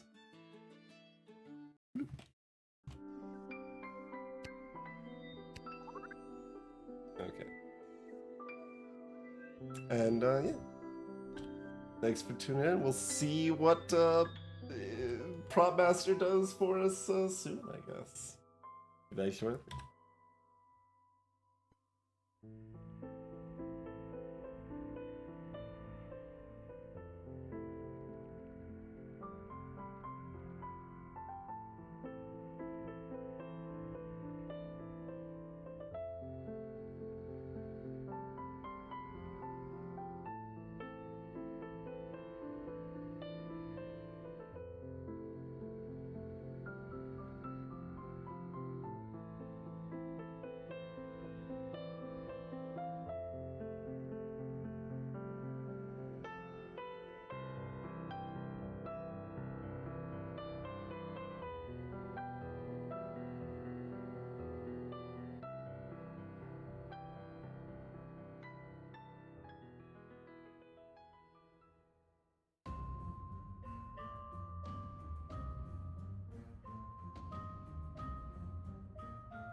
Hello, we are back.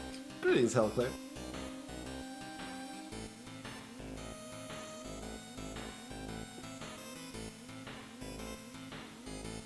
Wait, there's an undo I can press here. What is that? What? It goes back here?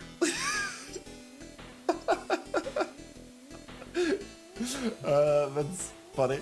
Alright.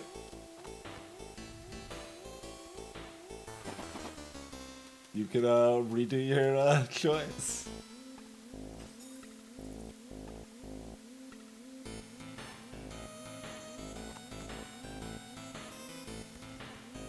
Like it's seated, I assume everything, yeah, okay. Everything's still in the same place otherwise.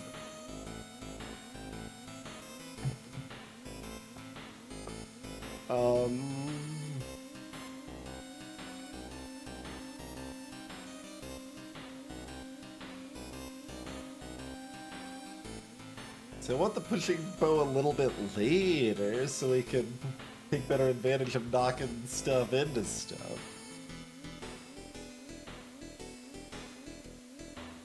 Okay, just a shuriken and cap in the den. Everything other than the healthy sentry is here, so if we kill a pack rat, they pop out a sentry. Yeah, that's an interesting. It's just it's only a one step undo, but it can go back.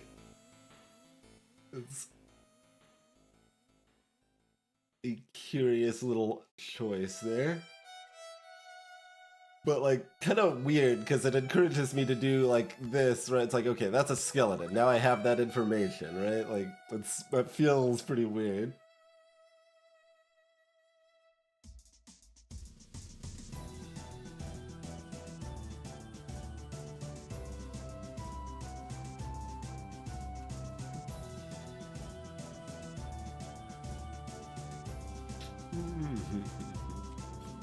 Was this another makeshift den?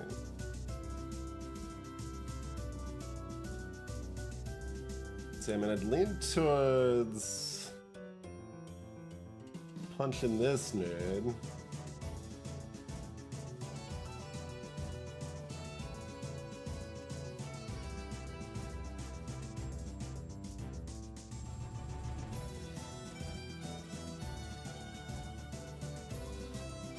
And then we just get like the archer is gonna be so awful to deal with unless I can just like one-shot them with a pushing bow or something.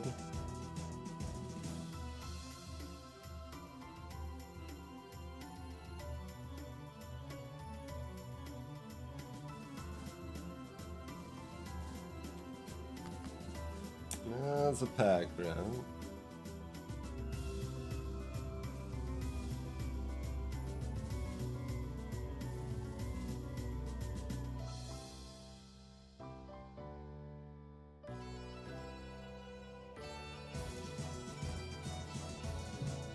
Do we think one of these might be another, like, explosive barrel or something?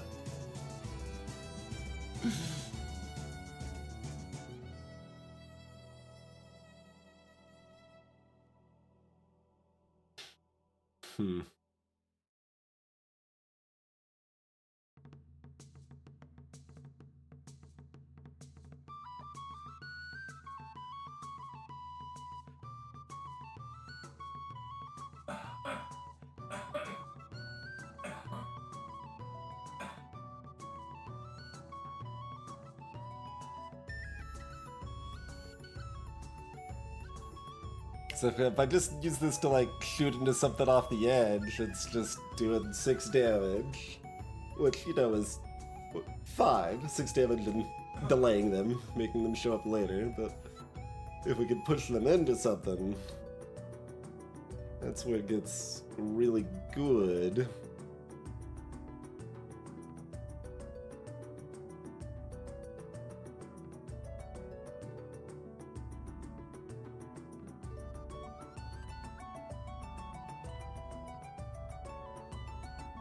So how does the movement work if I, like, were to do this? Like, are they both, okay. Right, up, down is preferred. So they're both moving down.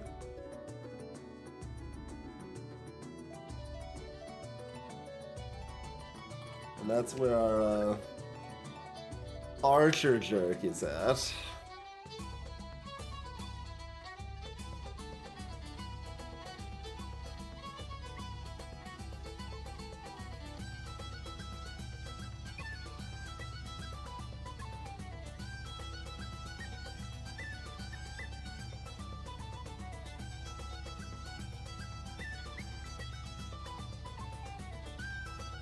This is rough.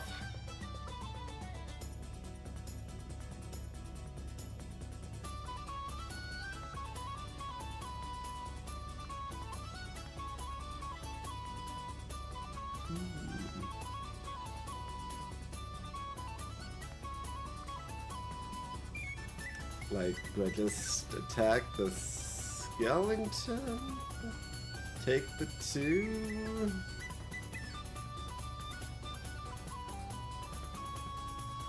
Likewise with the pack rat, I could just attack the pack rat, take the 1. Like, I'm less incentivized to kill a pack rat because it's just gonna summon a freaking sentry anyway. Although, like, we maybe want that to happen if we can use the pushing bow against it for good value. That would be fine. But now we've got the skeleton to deal with in the meantime anyway. If I pick up the cloak, I can only pick up 1 shuriken safely because the other one's trapped next to the pack rat. I can't really do anything about that then.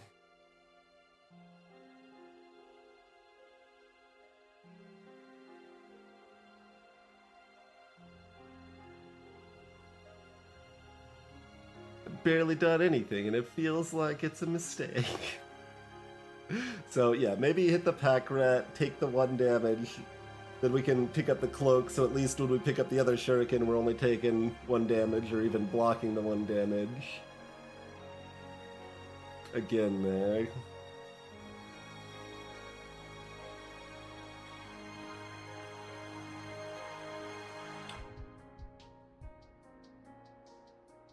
That's probably resembling okay.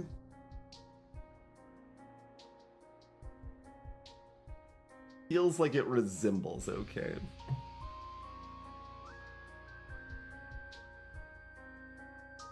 Hello, Ruel.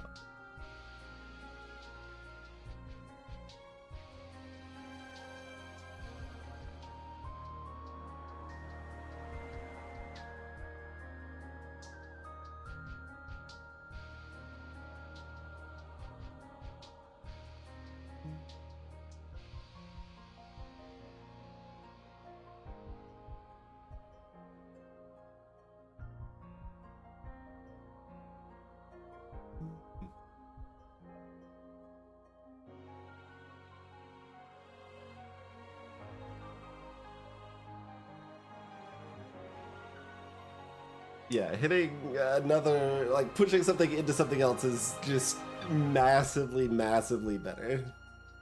It's just twice as good. Or more. Like, 2 to 4 times as good.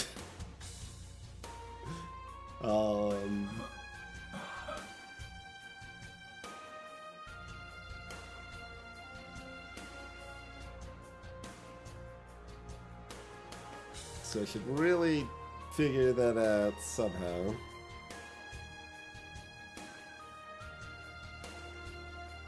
This, oh god, everything's in the way. It's...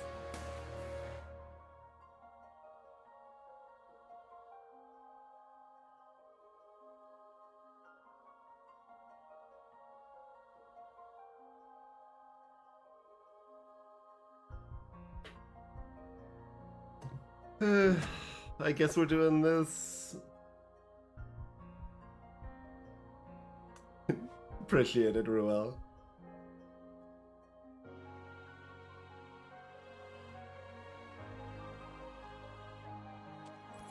Doing that. Here's the sleepy dagger.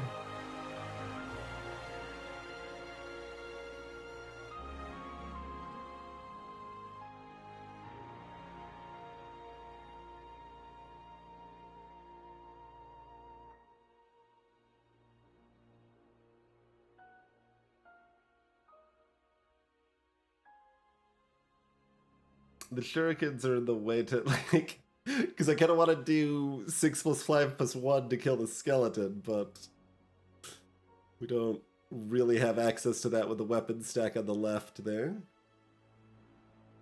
Did the stream title not update? This is Lost for Swords now. We did Maze Mice earlier. But both have been interesting. Maze Mice was... okay, just keep for the Discord. Gotcha. Yeah, Maze Mice was kind of a roguelike Pac-Man sort of situation. And this is more, I don't know, normal dungeon crawling roguelike sort of situation. Deck builder-ish.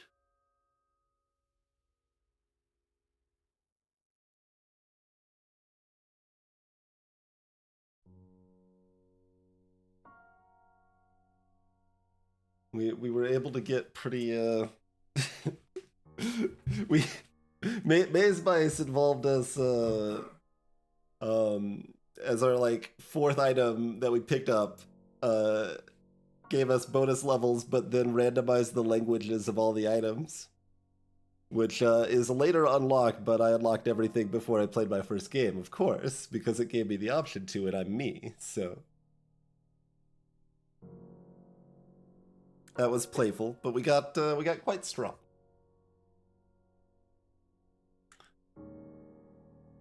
So the idea here is that we're, going through a series of 8 floors with 3 rooms each. You've got to kill a certain number of monsters on each floor to be able to unlock the winged key to be able to actually leave the floor. So that's why we can't just like run to the exit every time there. And each floor we kind of randomly lay out cards from our deck and the monsters and try to do things efficiently without getting too wrecked in the process.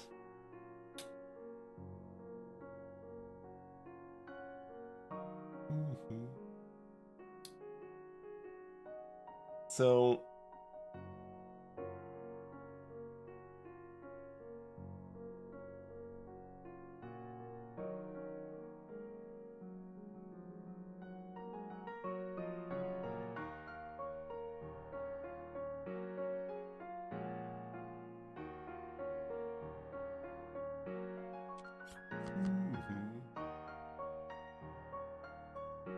how does this work? We've got the idea. So if I just attack the barrel, the sleep dagger just stays right there. Okay. So that probably means pushing bow plus sleep dagger is in fact degenerate, as hoped. Man, they've got armor too. Why does this archer have 1 armor? Because otherwise I've got this bow here to just nicely do 9 damage and dunk them right away, but... And awkwardly, I have to pick up one of these to get next to this to reveal them. Otherwise, the sleep dagger would be perfect against them. That said, bow plus shuriken against skeleton sounds pretty good. Because, yeah, I pick up the shuriken first, and then the skeleton will move when I pick up the bow. Yeah. And then they're down here so I can shoot them from range. And then this goober's gonna move up. Oh no, they don't move, actually. They don't move. Okay. But that's fine. Then we sleep dagger that nerd. And makeshift dagger to finish them off. And then we try using the pushing bow into the barrel and hope that's OP.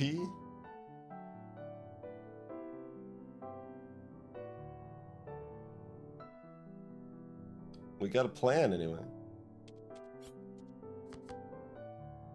Oh, there's an explosive barrel here too.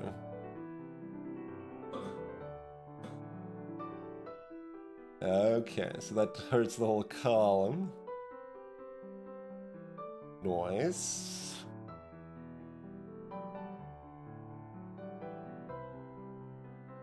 We could potentially use the whip to swap it over here too, if that makes more sense.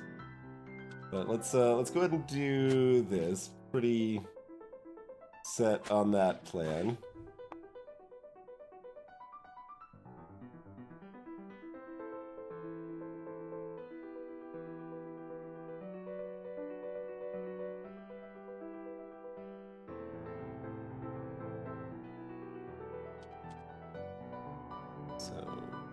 Take a nap. And then here we can keep the dagger. Does this hurt me? We've got the undo, right? Let's find out. It does in fact hurt me. Okay, probably don't want to do that then. Probably don't want to explode my own face with the barrel then. Okay.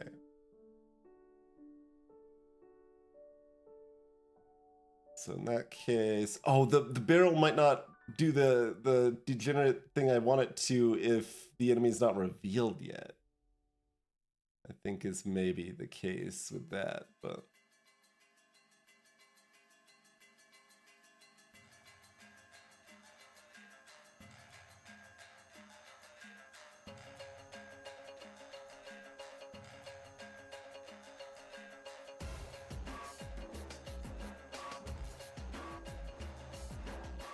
I don't know, this still seems like it's probably okay-ish.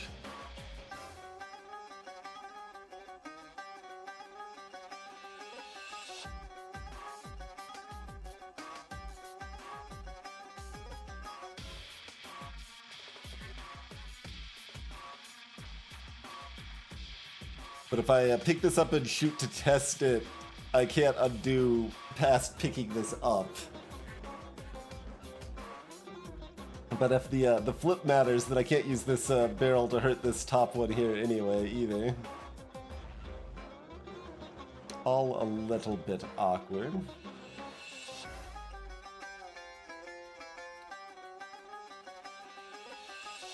Well, we could,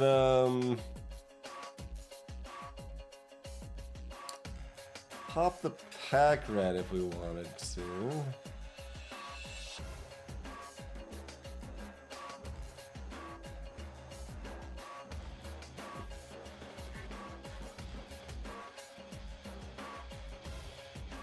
But yeah, based on the fact that this explosive barrel didn't destroy this barrel that hadn't been flipped over yet, I was thinking that it needs to be flipped over before it can take damage.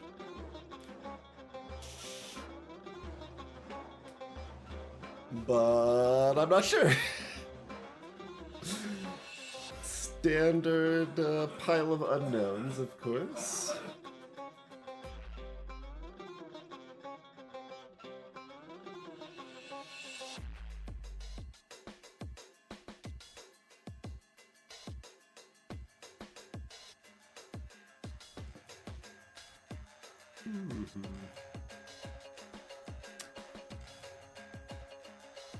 So yeah, we need to kill 6 total, but we have another level to the floor. So we just need to kill 6 by the end of the one after this.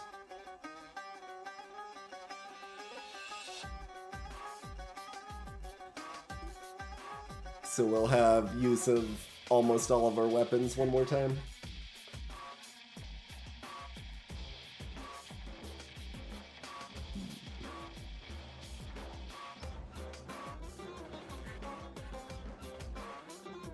So it makes reasonable sense to kill the pack rat from the right side, and then it'll summon the last sentry there, and that's probably fine.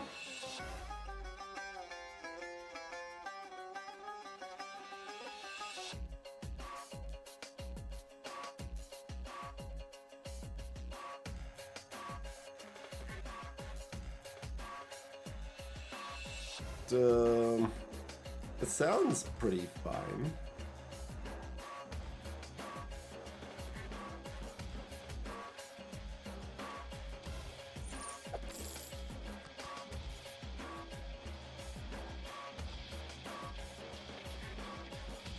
as far as I know, that's gonna die. Summon the sentry. Yeah, okay. All that worked as expected.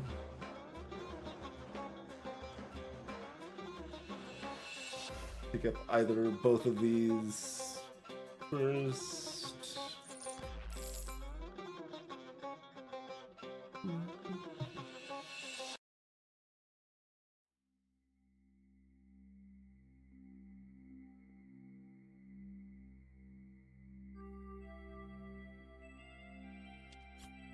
I do this. Do this.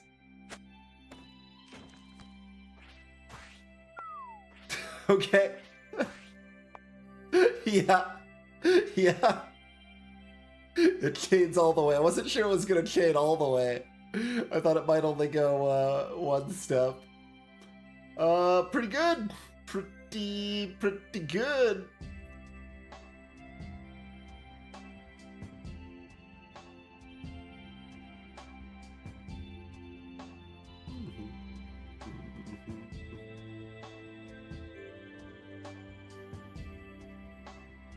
The bow is multi-use because I shot a prop, and we've got this prop master's ring. So attacking props doesn't reduce our weapon counter.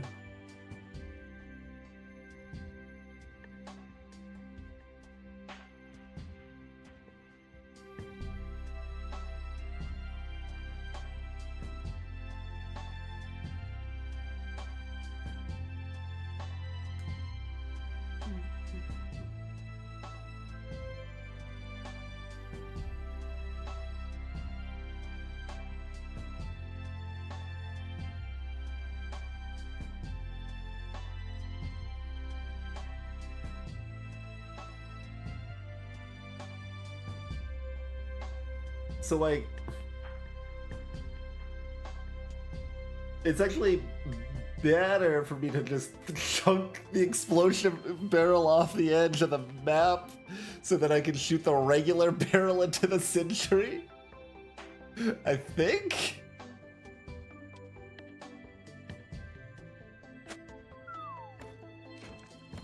Oh, that still explodes. Okay, well, I mean, that's fine. That's also fine.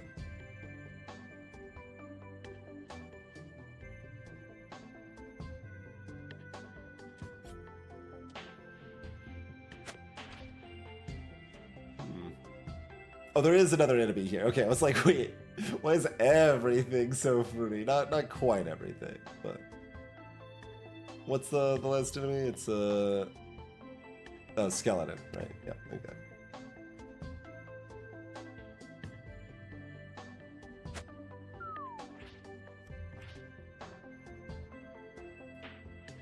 Okay, it only showed it going at 8. So I was like thinking it didn't do the base 4 damage, but it did. Okay, that's fine. Like, there's probably even better ways to rock all that, but.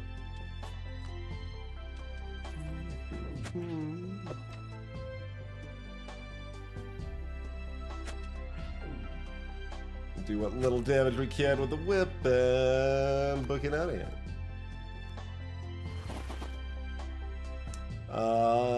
Shuriken dance.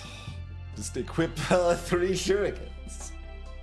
Where did he get an idea like that?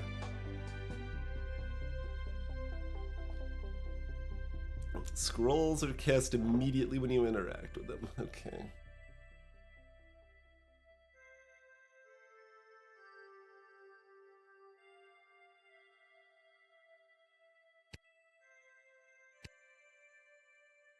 No.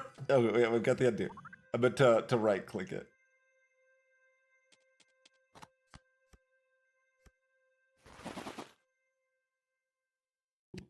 There we go. Ah, okay. It's either better shurikens or more shurikens. Wasn't sure which. Robin's hat. Equip bow from deck. Alright, there's a reason to care about stuff still in deck.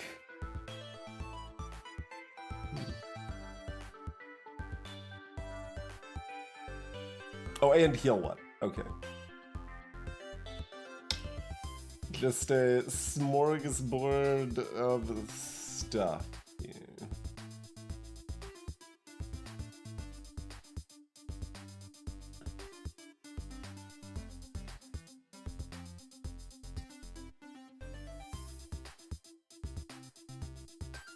Huh. It does sound like 3 arms, not 2 arms. It's true.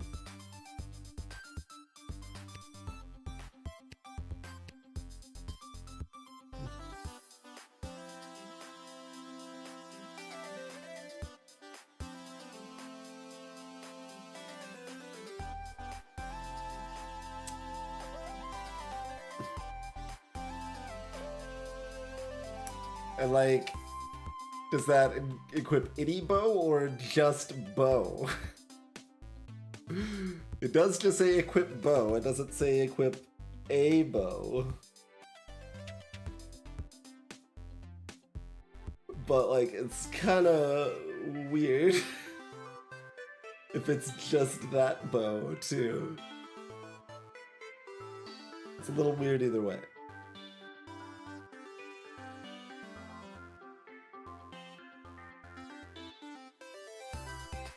Most of the time, that's not going to be in my deck. Oh, does it go back to the deck after you use it? Technically? Here, let me hit undo here. Yeah.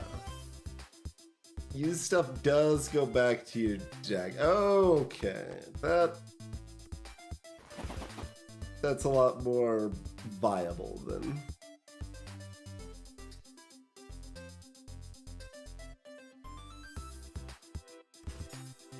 The Shuriken Dance and to arms actually go together too, but yeah, we can take the extra key. We've already done so well. There's only 2 monsters left that are both injured at that. So yeah, we should definitely be okay to take the extra key here.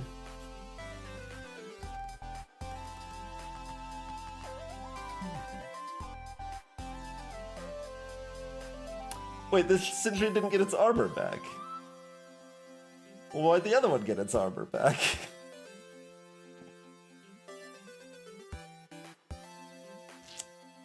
It is a mystery. Skeleton's got 5 health.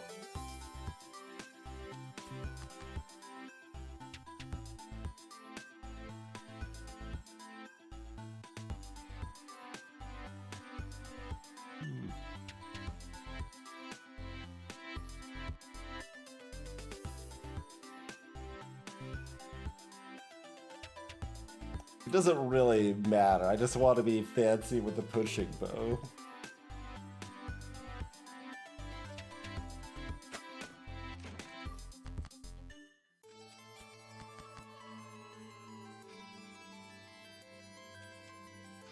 Pew! No, I actually knocked back the backtrack card too.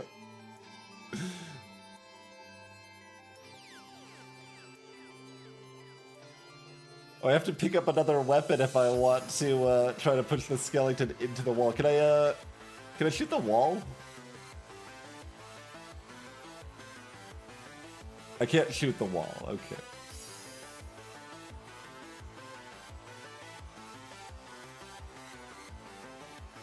I don't know if I can actually shoot the skeleton into the wall here.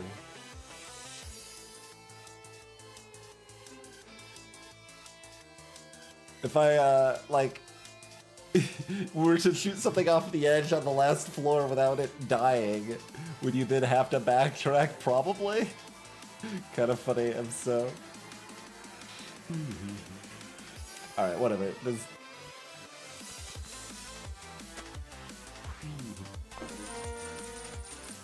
Oh, it does auto-collect at the end, too. Okay, very good. Alright, let's roll.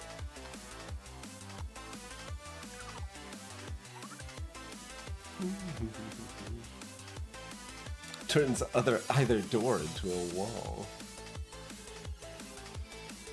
Wait, I've got all these keys and I can't even use them here? I don't think I can do this take 6 damage to double use stuff here. It seems like probably not the case we're looking for. I think we've got all these keys.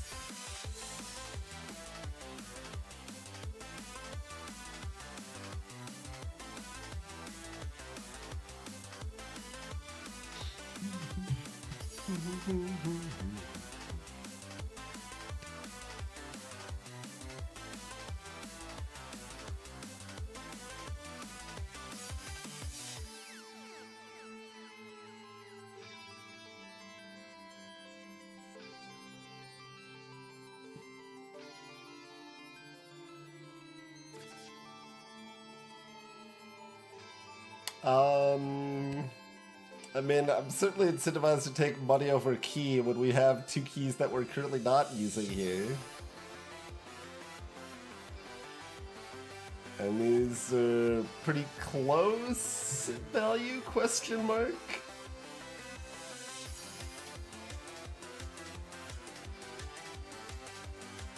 Alright, good enough.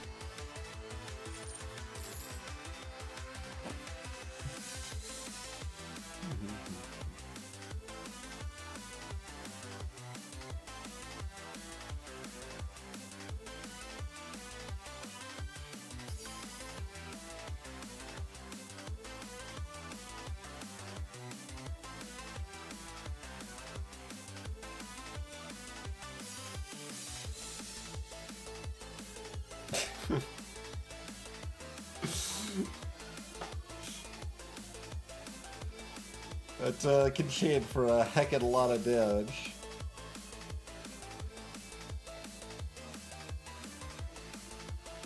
One more use on the whip. It's up good.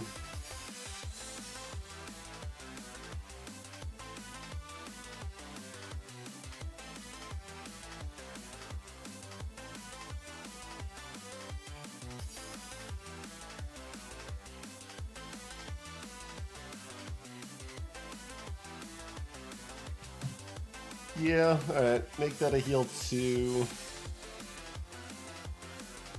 And armor 2. And probably... Okay, it just keeps doing the same thing.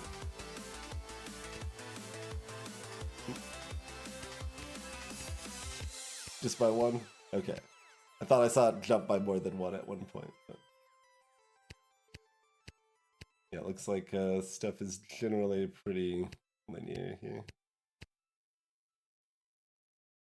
To allow for the multiple upgrades. No alternating back and forth. Like in the Maze mouse game we just played. So we can potentially use this twice now. Just making that 12 damage. That's probably pretty sensible, yeah. Lean on the Robin and Bo situation. Alright. I'm okay with this.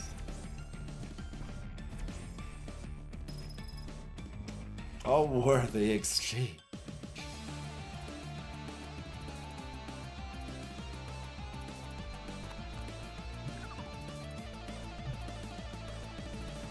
Alright.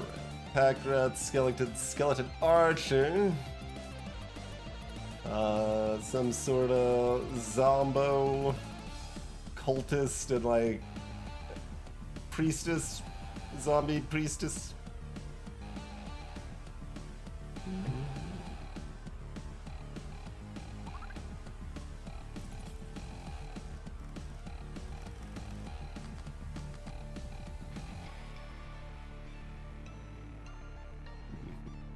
Alright.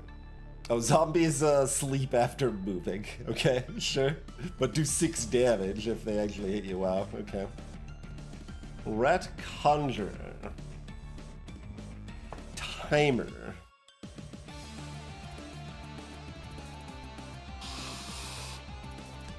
Monster retreats after getting attacked directly. Oh, apparently we have an unarmed attack.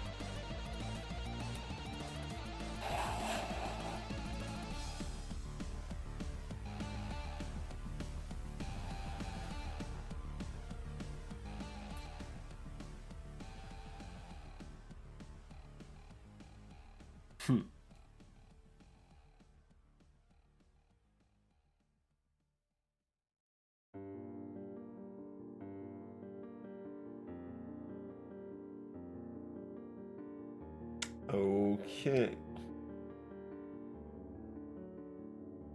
What if there's nowhere to retreat to? Then they attack back, probably?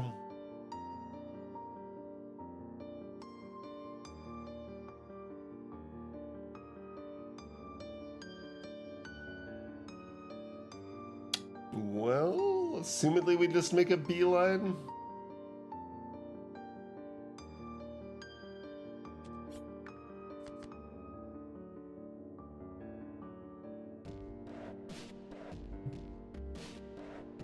Okay, both bows are amongst these 3 cards up here.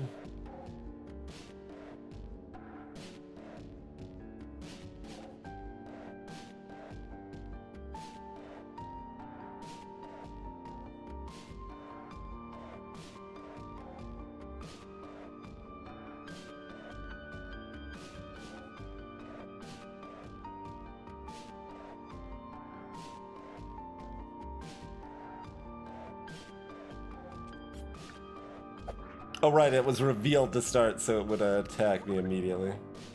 I don't know if we have much option. I mean, I can equip the cap or whatever first, although that activates this monster. I guess I can see what it is. Zombo. Zombocom.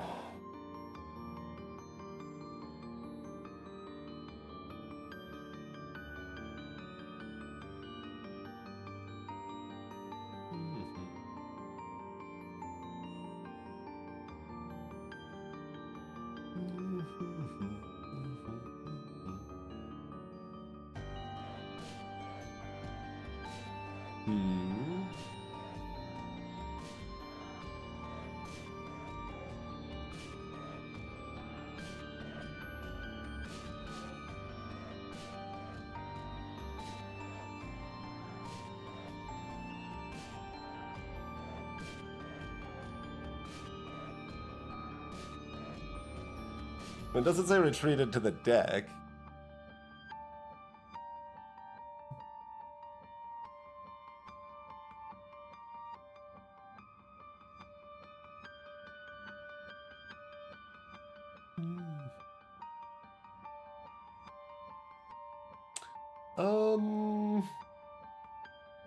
How much of a problem does this zombie rapidly become?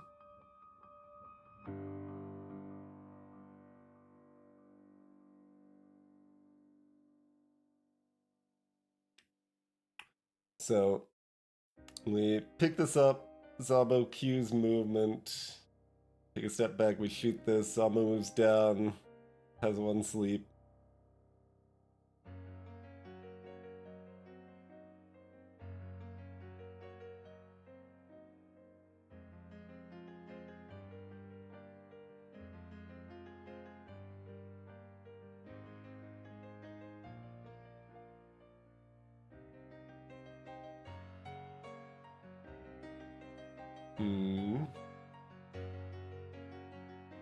Troublesome?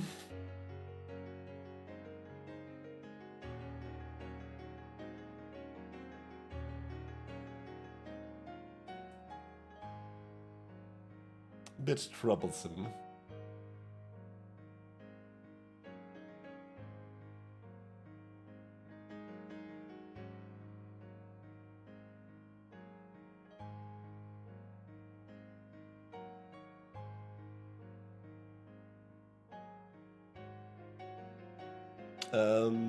We could probably do whip shenanigans if we need to.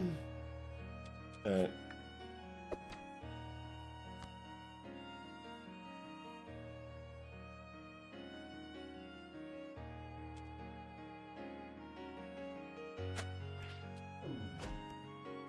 Okay, it does retreat into the deck. You are right. It doesn't say it specifically.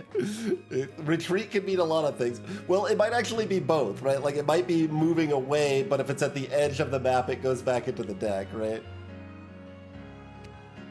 That's certainly possible.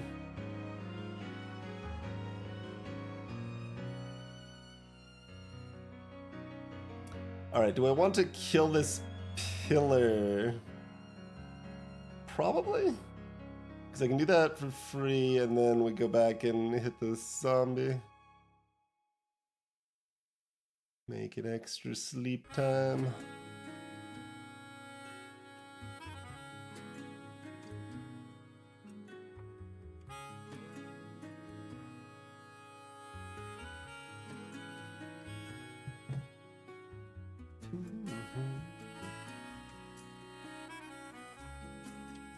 It seems like it makes some sense to me. Okay, and there's that bow.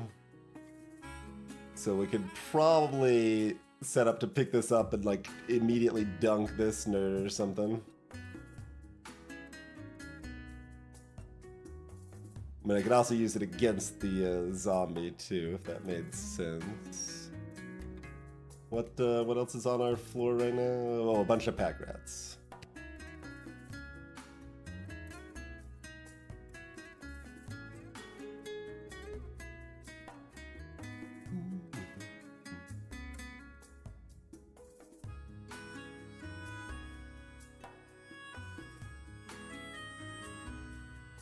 And the pack rats are gonna summon something with 12 health most of the time. What's the priest do? They are also cowardly. They heal on a timer. Oh, they've got 14 health, not just 12. Rude.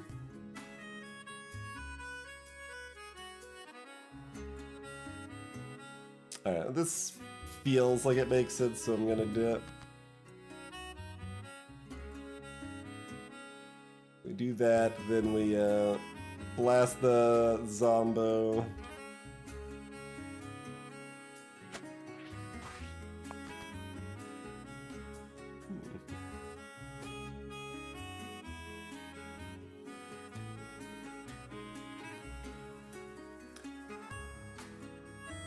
Does it matter which one we wreck? I mean, it does, but I think it just daggered this one to get the whatever it's gonna summon. That way this moves away from the cloak so I can make shurikens appear more readily. Question mark. Counterpoint if I want to like book it out of here. I mean, we got our push bow as one of these two items still. We got room here.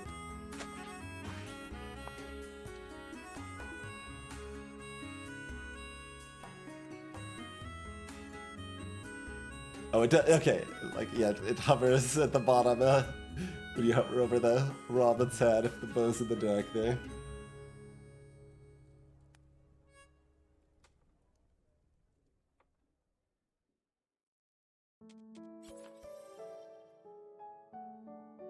Alright, blast that. Old pillar.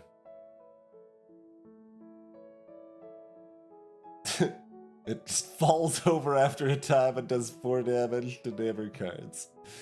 Curious, okay.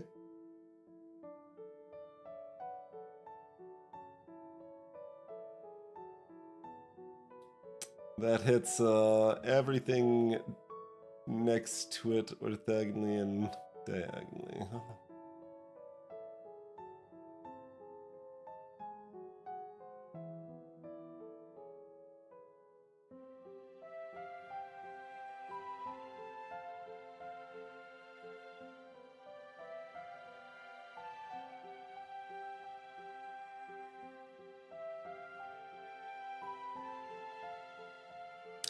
Grab that, they'll queue up movement down.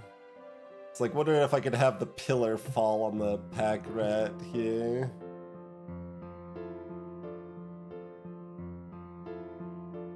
Yeah, I can pick up the emerald first.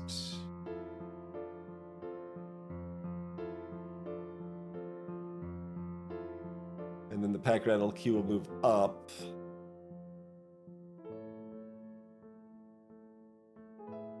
Then I might be able to do it.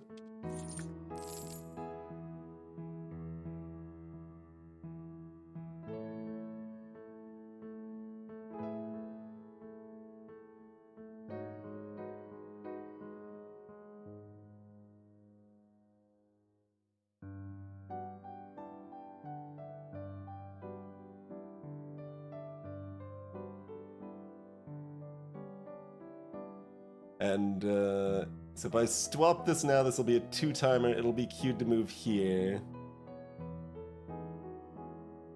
Then I go pick this up. 1-timer, queued to move here.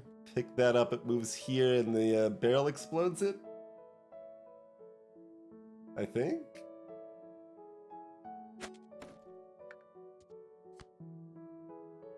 Is that right?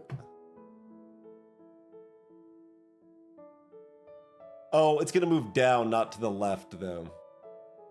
Because it's gonna preference up, down. So that won't work like that.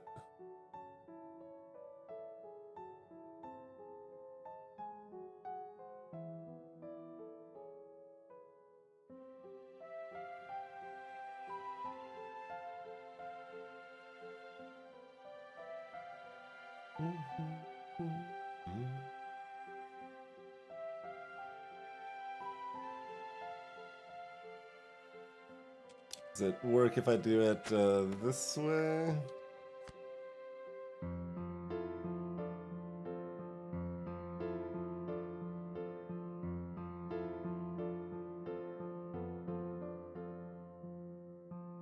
No. What's the timing on this? If I swap this, they'll be moving down. Like, I assume the moves happen first, right? So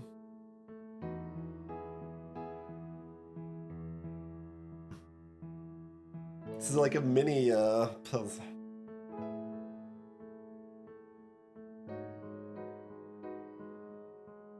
Oh, if I go right, yeah, that's interesting. That probably works. Yeah, they'll move up and immediately queue a move down.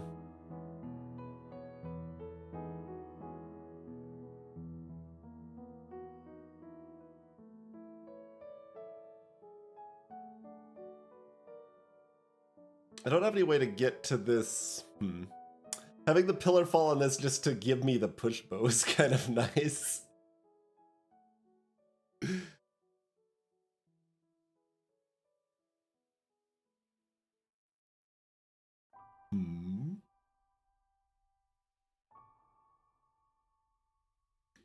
If I don't have the pillar fall on this, I don't have any ranged weapons left to kill this safely from a distance here.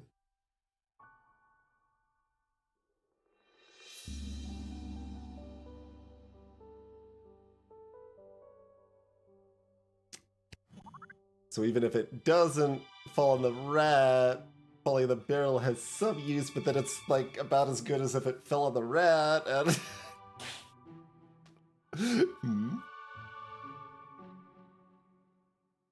No, the push bow plus the prop is too OP though. Like, that's still gotta be better, I think, right?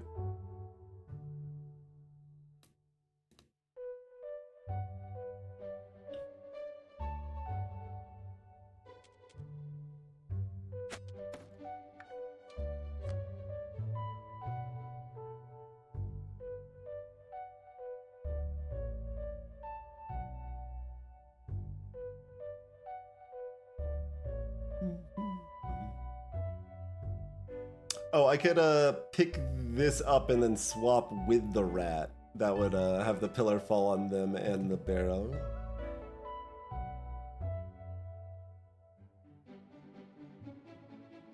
They're active, and that's fine, surely. Oh, also, I've totally got ranged weapons to explode the barrel if I want.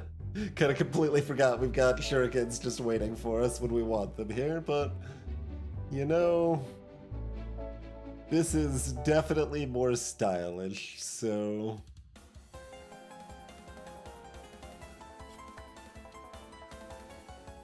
Okay, and it does give a motion when it's about to explode. Well, to fall over anyway. Wait, what? Oh, I picked up the thing, so I don't have the swap anymore. Right. That's okay. We can just do this. It happens before the move.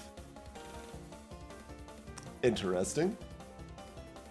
Would not have particularly guessed that, but now we know.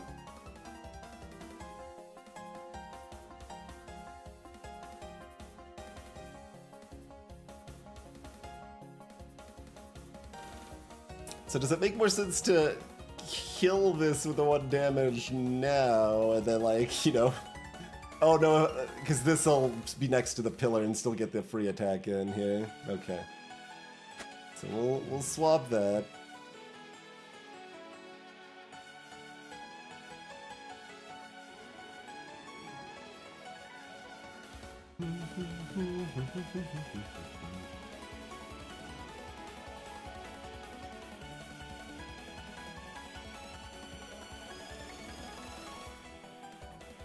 Okay, the archers don't move. Neither do the priests.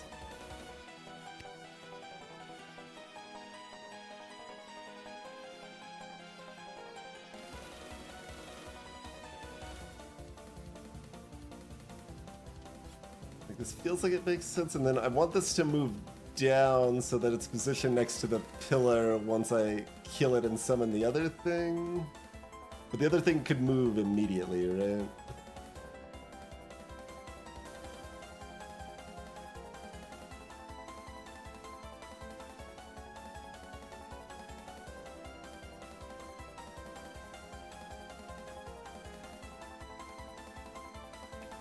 There's so much room to min-max this powerfully here.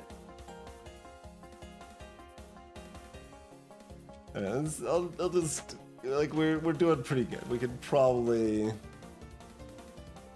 do decent here rather than perfect, yeah. Do that. And that's a regular skeleton.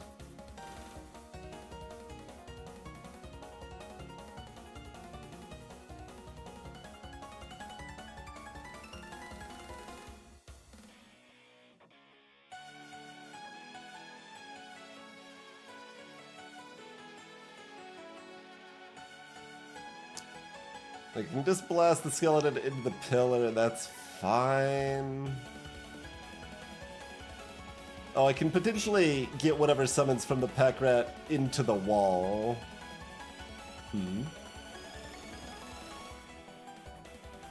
So do we just chuck a bunch of shurikens at the skeleton then?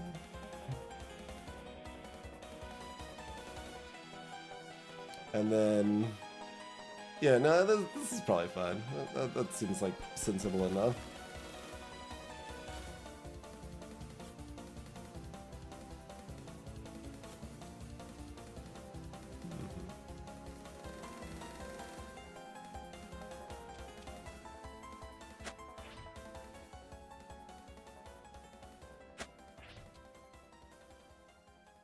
Top down, maybe?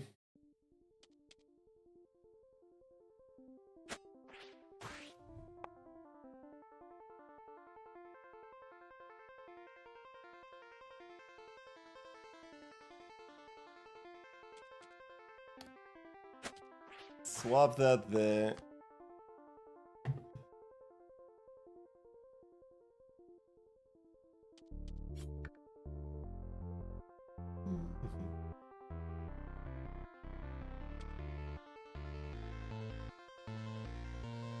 Like, we don't get to get the reuse by not targeting the pillar, but... I mean, I got the idea, right? How much damage is this? Quite a bit.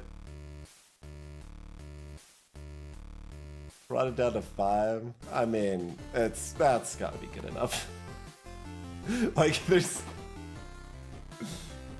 I push the pillar into the peg, where does it summon? Oh, maybe it doesn't even summon because it might get knocked off. I don't actually know.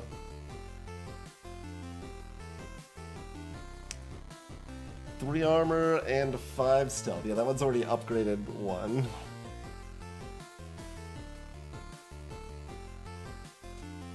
monsters don't attack or move after you while you have stealth, but it goes down 1 each turn and when attacking. Well, they're all upgraded. But Ghosis' belt. Add 2 potion of poison to the deck. 3 poison to all monsters. Interesting.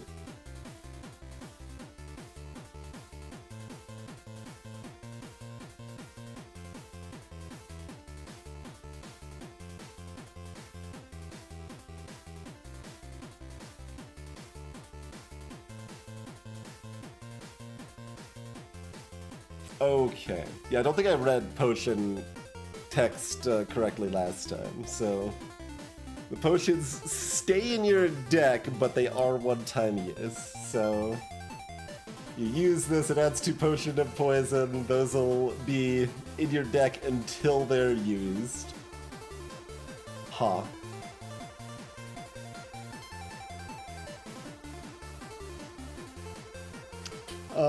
All of these are pretty good.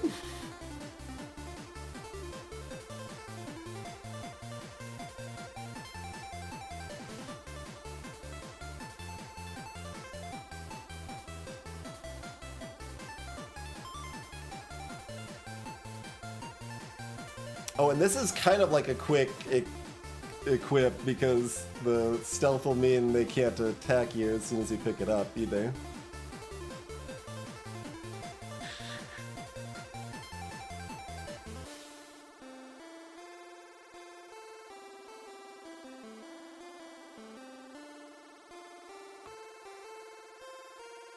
Quick attacking barrels just to clear up path, and then quick daggers still equipped is also cute.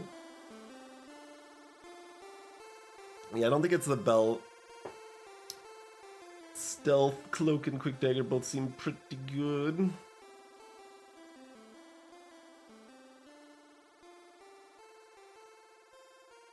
And then we need to hire Pyromaniac probably.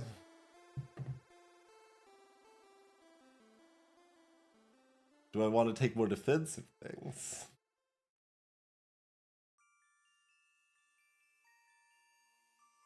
Makes it harder to find my... Well, I mean, any card I take makes it harder to find my pushing bow, to be fair.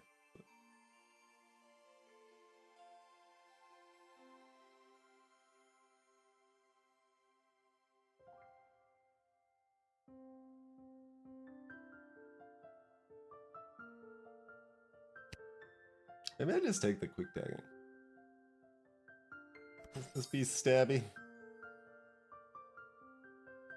Rusty chest or strange chest. Maybe we can use our keys on it.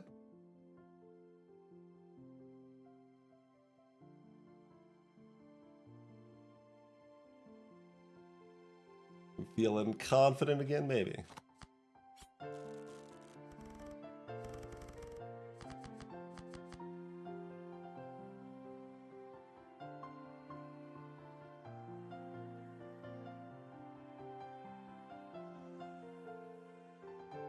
Place 20 emeralds at its spot? Question mark?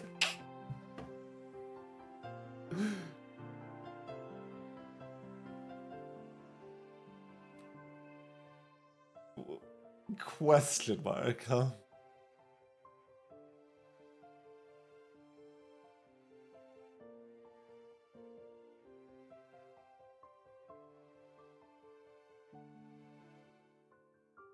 The Conjurer starts in not the nicest place either.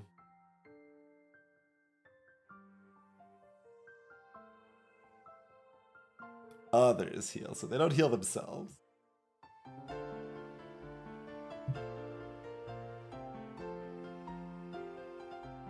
The wanna do, like, for everything is weird, because I'm also pretty incentivized to be like, well, this Rat Conjurer's position means I can't like attack it without taking damage to start very easily.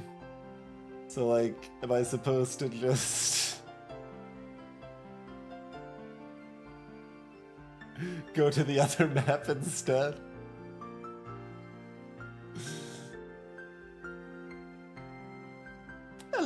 Zergling.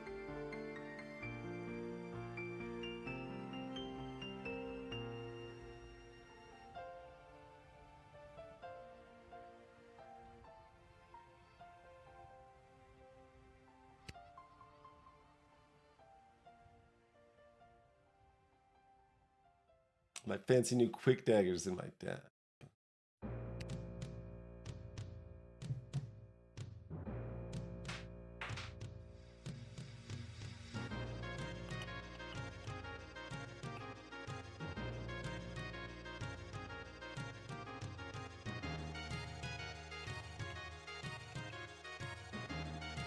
We could probably go here, pick this up, and then pick this up, and then we at least tank the damage.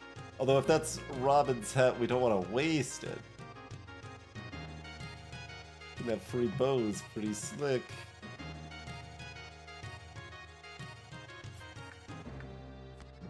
It is.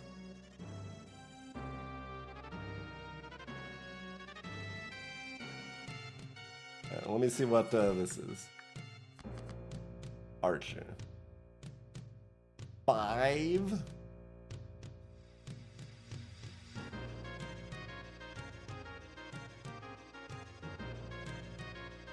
There's the bow too. Interesting.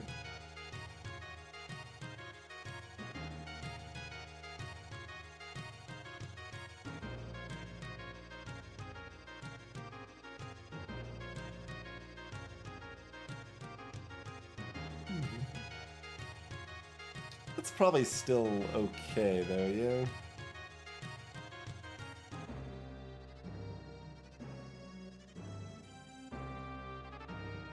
Oh, they're gonna get healed.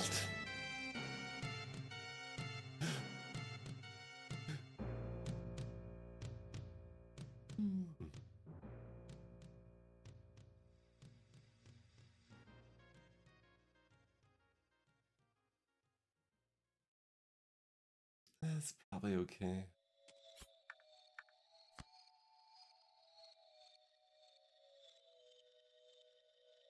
I mean, I can keep my armor if I just attack the pillar here, I guess. It's just this one getting healed, yeah.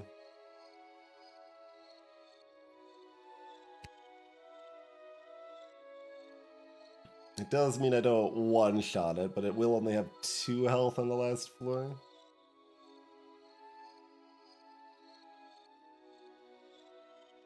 Well, I mean, I don't really have a lot of choice in that matter right now anyway, so...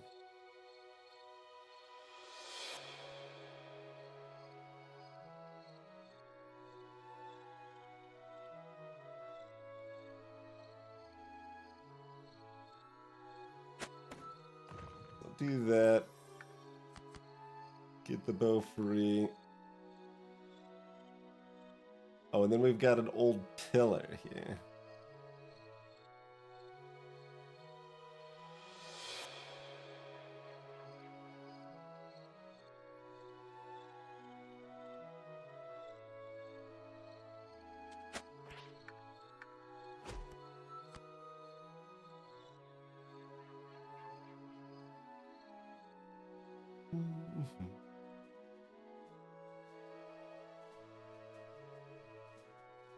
Alright, do we pull the bow back to kill the archer with, or do we just hit the archer with the sleep dagger?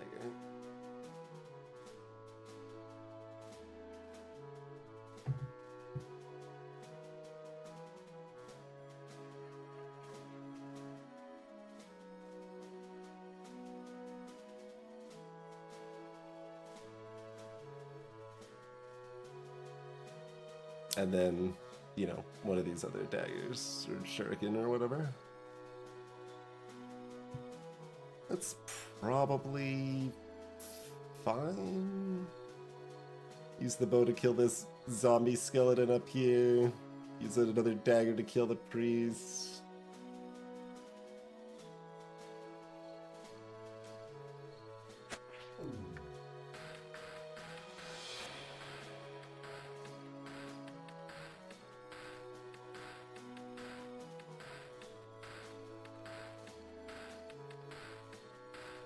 If you put them to sleep, they don't retreat, I guess.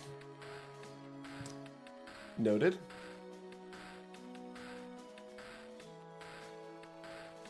The strange chest doesn't have health, so I assume the old pillar falling on it isn't a problem.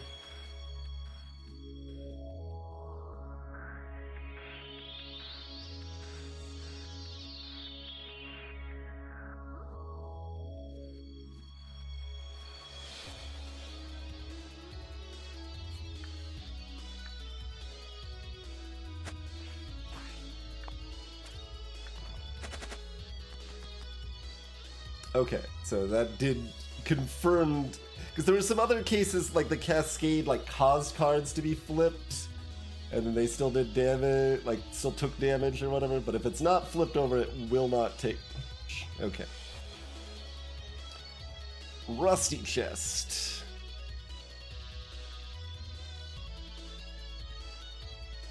Push wall.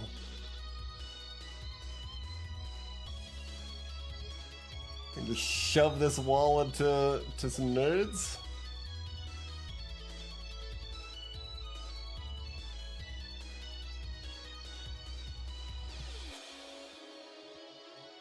Do I just fetch my bow and blast the skeleton?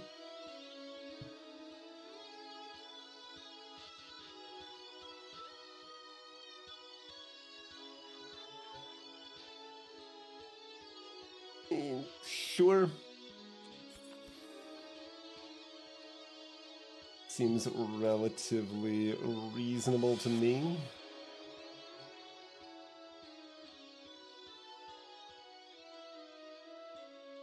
I guess I'm gonna walk in the straight chest and see what happens. Okay, you do have to like interact with it from this side, I guess. Okay. Fair enough.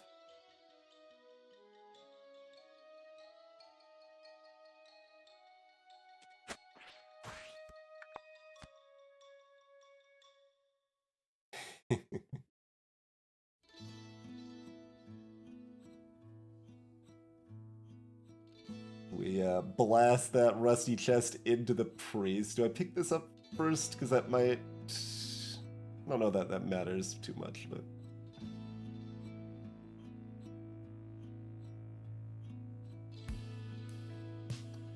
This is a contraption rather than a prop.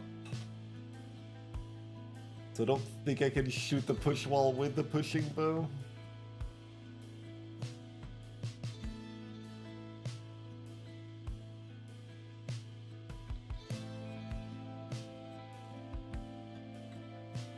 I'm gonna just pick this up.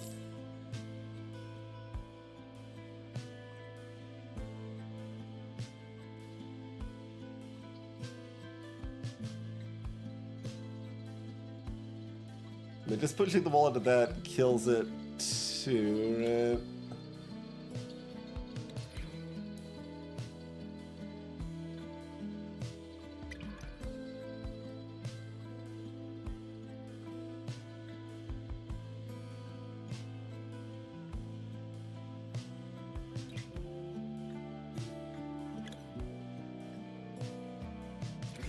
Okay, how, let's see. What if I grab this? Oh, it's not a quick attack to shoot this, though. This goober's still next to me. I was thinking about shooting this pillar into the wall, into the priest. As far as I know, the priest only heals stuff, yeah, on the board, not in the deck. But yeah, no, this is still great. So let's do this. Get blasted. Get knocked down for 1 million damage.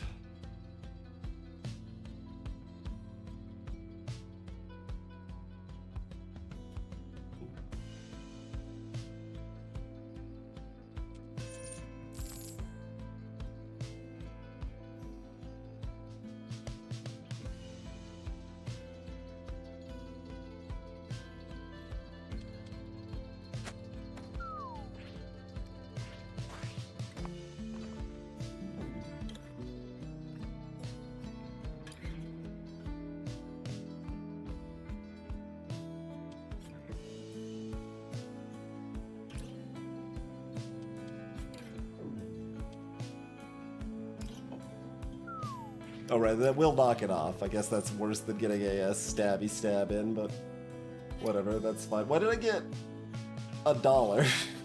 Oh, from the item left unpicked up? I think I got like $1 or something. Okay. Sure.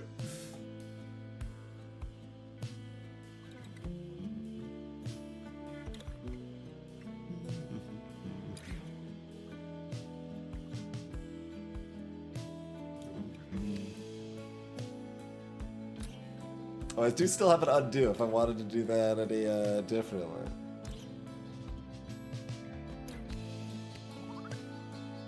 Yeah, well, it's snooze, and I should, yeah, this is super free to also get this hidden, so let's at least do that.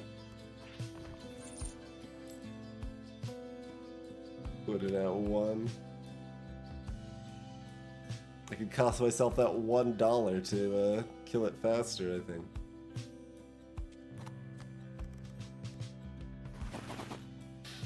Forged by flames, escalation, and soporific balance. Soporific, I think. Drop bottom weapon, then top weapon gets plus 13 attack.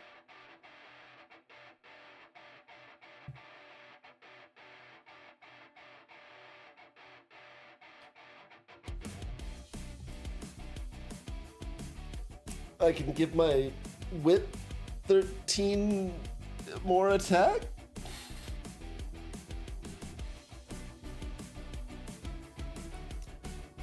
If I have another weapon to drop.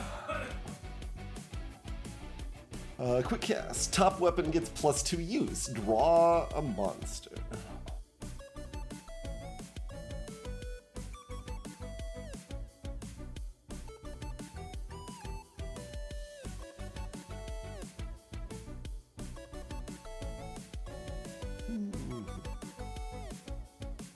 Where does a drawn monster go to? Oh yeah, you might actually be right, Bin.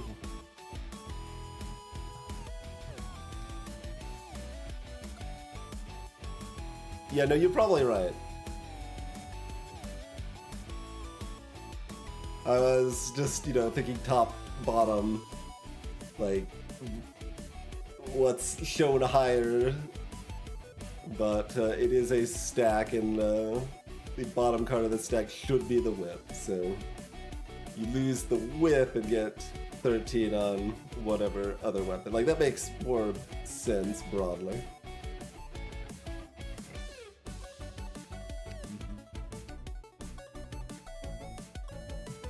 And the last one, Potions of Sleep.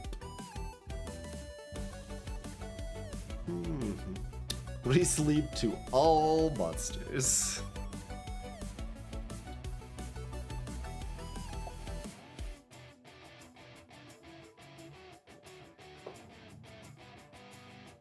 Not actually sure how much I want any of these.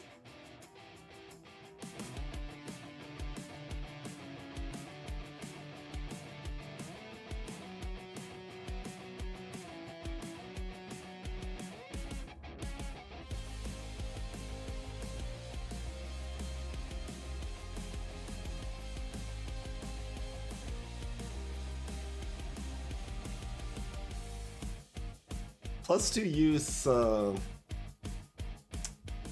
be really strong.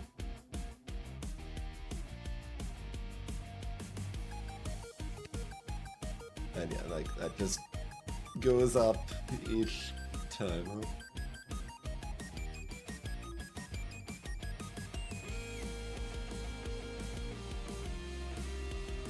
huh? The Final Fantasy build being on a ribcage. Just potions and belts.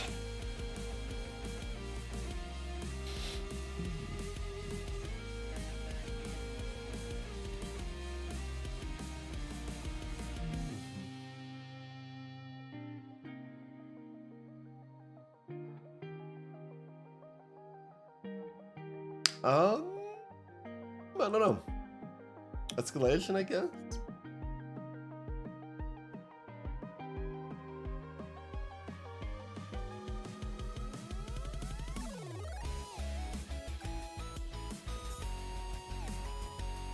Round room. Oh, that one's got a fountain of health in it. Yeah, we'll take that. Although I'm healing up with my Robin's hat gradually here.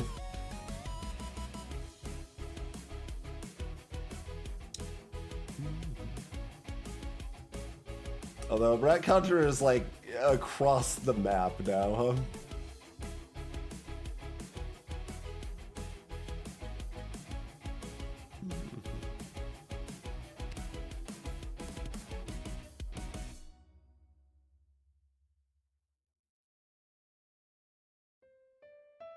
I guess, yeah, we could just... Oh, there's a bunch of enemies over here, too. I kind of was ignoring those. I'm just like, plow for it. I mean, maybe that's still correct, though.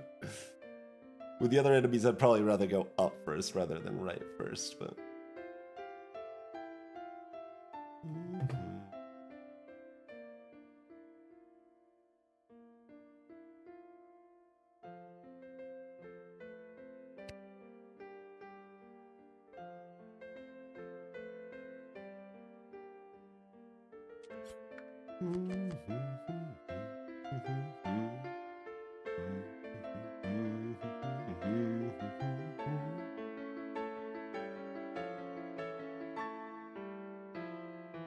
If I escalate the bow and bring it back with a hat, does it still have more uses again when it comes back?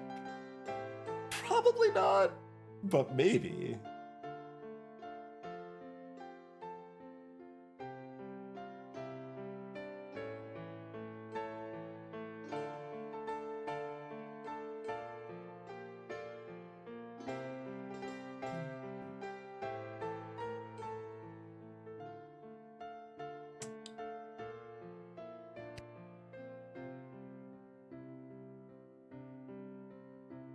I guess this will move after me kind of awkwardly, but...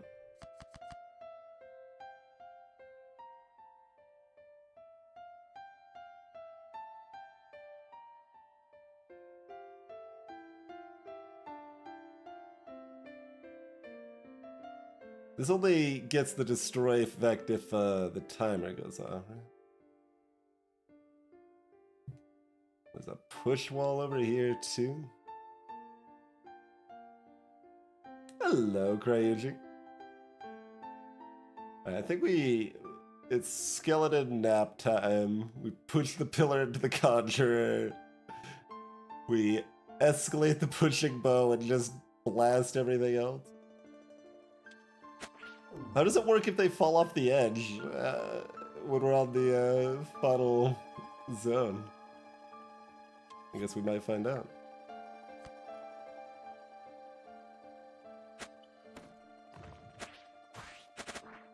Okay, it does still collapse. Is that what it says?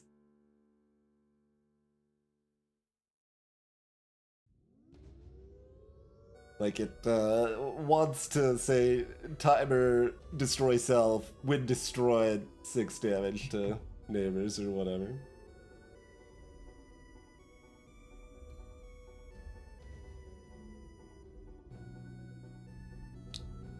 So like, how much do I care? So this is interesting. Like, if it adds this to the deck normally, and we'd have to backtrack normally to get it, we could maybe just get that monster drawn with escalation anyway.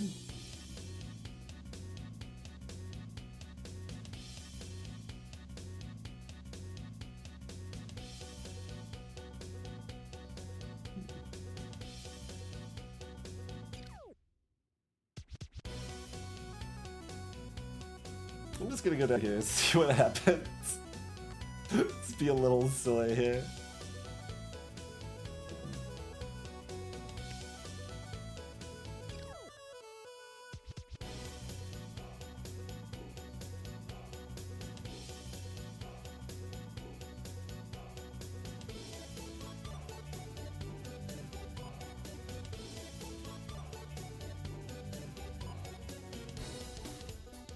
So the last one's a 1 health zombo.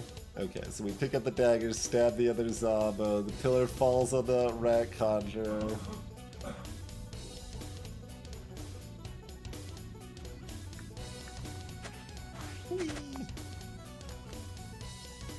And we also haven't like seen the backtracking mechanic to see how all that works either.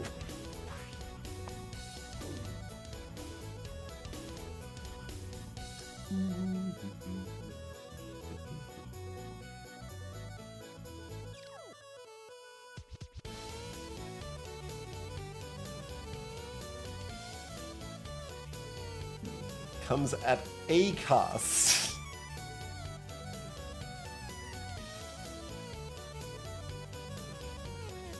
You can't tell me what the cost is, huh? Awfully rude. Yeah, so it is all easy, doesn't really matter. Just figuring out if there's silly science to be done or what have you.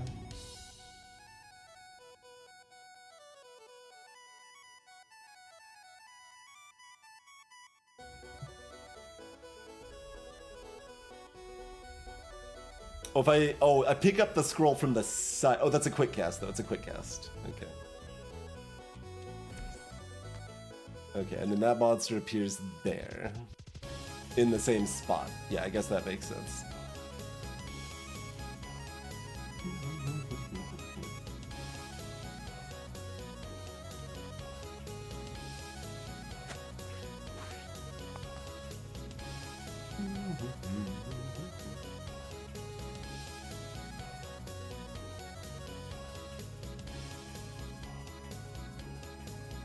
I can't use up the... Well, I can still pick up the hat at the end and see if it has more charges or not. Oh, except it'll...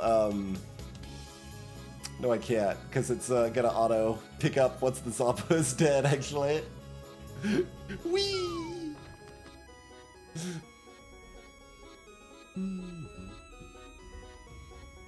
Wonder if that actually gives me $1 for it being unused too.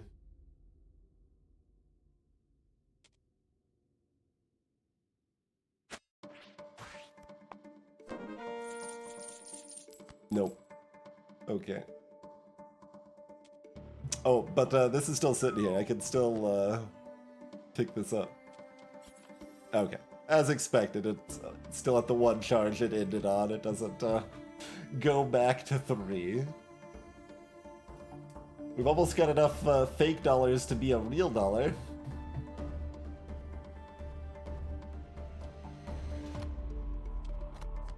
The music timed with opening that door pretty well.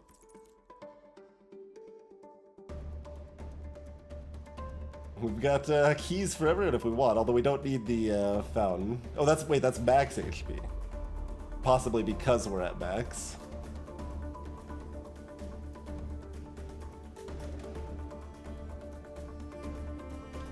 Unidentified loot.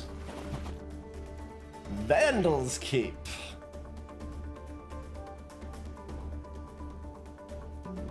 Arcana. Prop fire. There's a lot of stuff going on here. Deal 12 damage to each prop. Oh my god. Equipping Arcana cards gives your hero focus.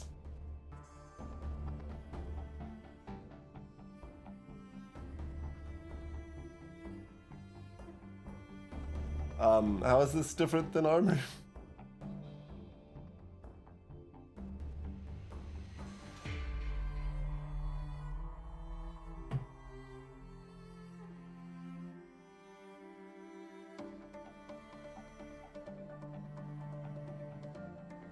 Okay, it's not, it's just thematically different, or certain effects apply to one but not the other, I guess. And greetings, Brisbane. But I don't think I want to blow up my precious props anyway. Hello, Vergame. 7 poison everything. Base is 5. 6 damage each monster for every 2 equipped weapons. There's your Shiv deck combo.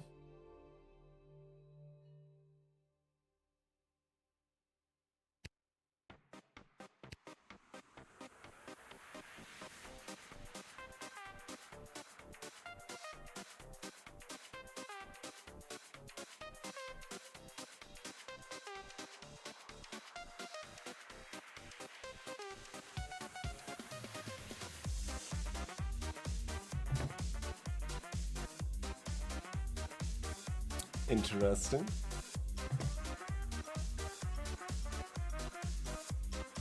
Yeah, to some extent, I don't want any of them. Blade Flurry is not bad. It's just, like, taking it makes itself worse to some extent, which is a little awkward.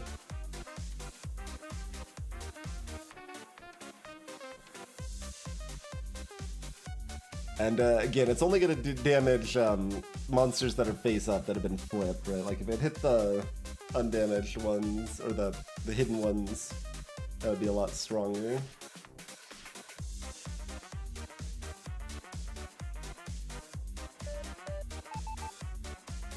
When the cards are pre-upgraded and we're still only getting 20 emeralds for the skip, I'm like, feels extra bad to take the emeralds. Although maybe you want the emeralds so that we can afford another remove from the Pyromaniac. I don't actually know how much that costs for the other removes.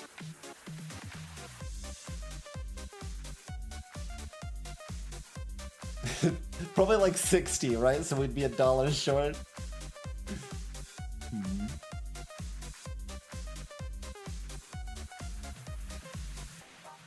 But it might be 100. I mean, well, like 50, so yeah, 100 for 2.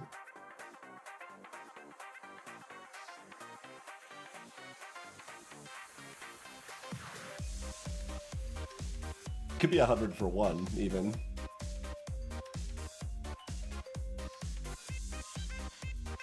Hard to tell exactly how it's valuing stuff here.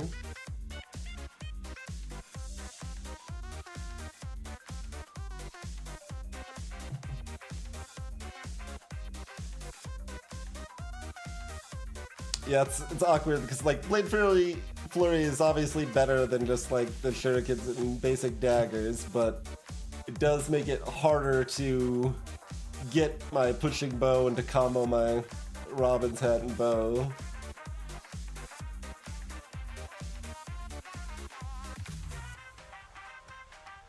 And it's another thing in my deck that's not a weapon. And the only thing making extra weapons is the cloak right now.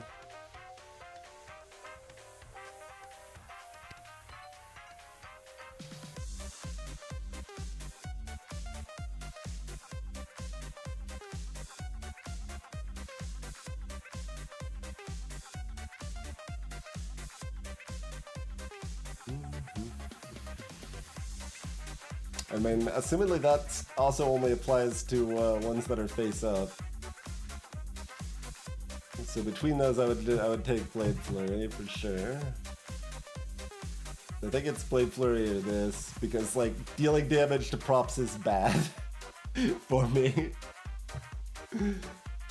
Mostly.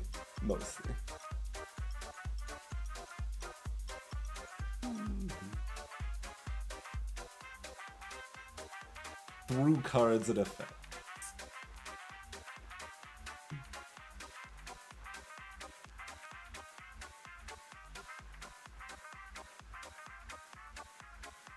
Maybe I kind of like what we already got going on. It seems like it's strong enough I'm not supposed to skip it, but I don't know. And the 6 is a good number. Like 5 is a much worse number. Alright, fine. I'll take the Blade Flurry. How much? 60 per... Okay.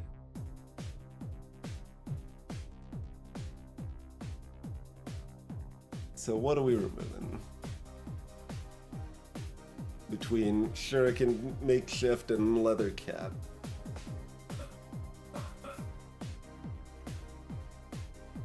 Okay, so if we took, we took the flurry, so one of them is going to be a cap.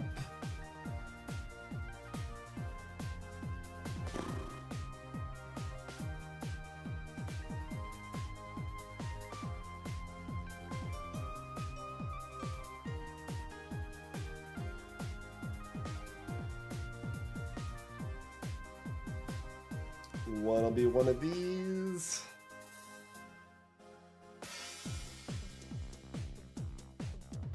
Like, I'm leaning toward Shuriken. Like, if they were the same number, if we had 2 of each, I would do the Shuriken. 3 and 2, it's a little closer.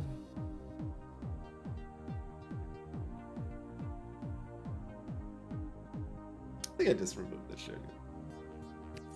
That's probably fine. Burn, burn, burn.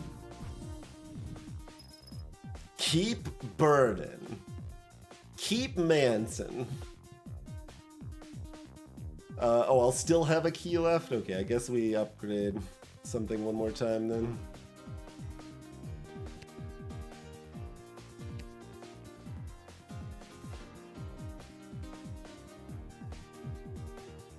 It's probably like escalation, right?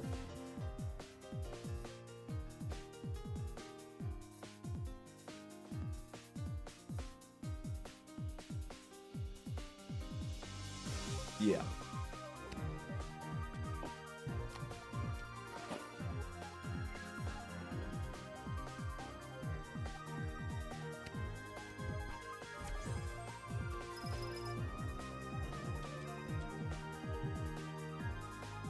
Okay.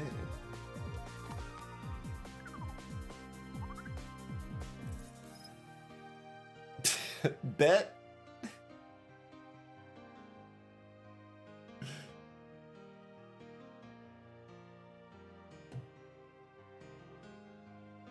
You guys gonna be to choose a pillar, or do you want me to talk to you? Pillars might just be decorative. What's up? Bet you can't.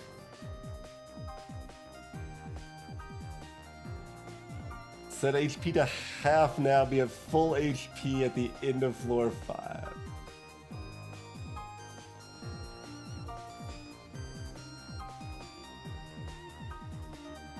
Rounding is always down. We're in the mezzanine, yeah.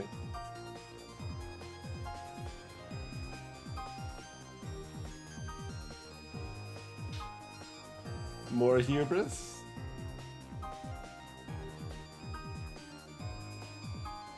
Like, we seem to know what we're doing now.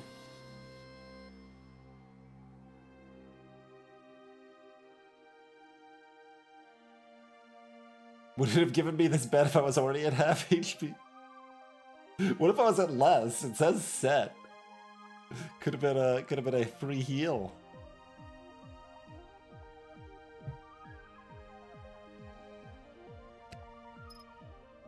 Bet.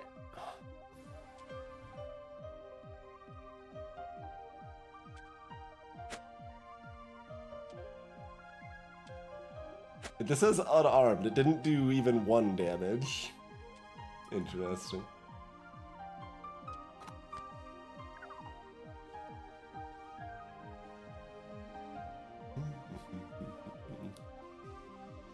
You can almost always undo your last action. You got, it's not enough that they're a golem, but it's a golem with a giant tower shield. The sentries are back.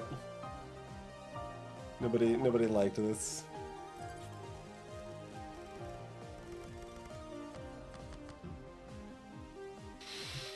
The other thing nobody liked is that we're probably gonna call it there for tonight, I think.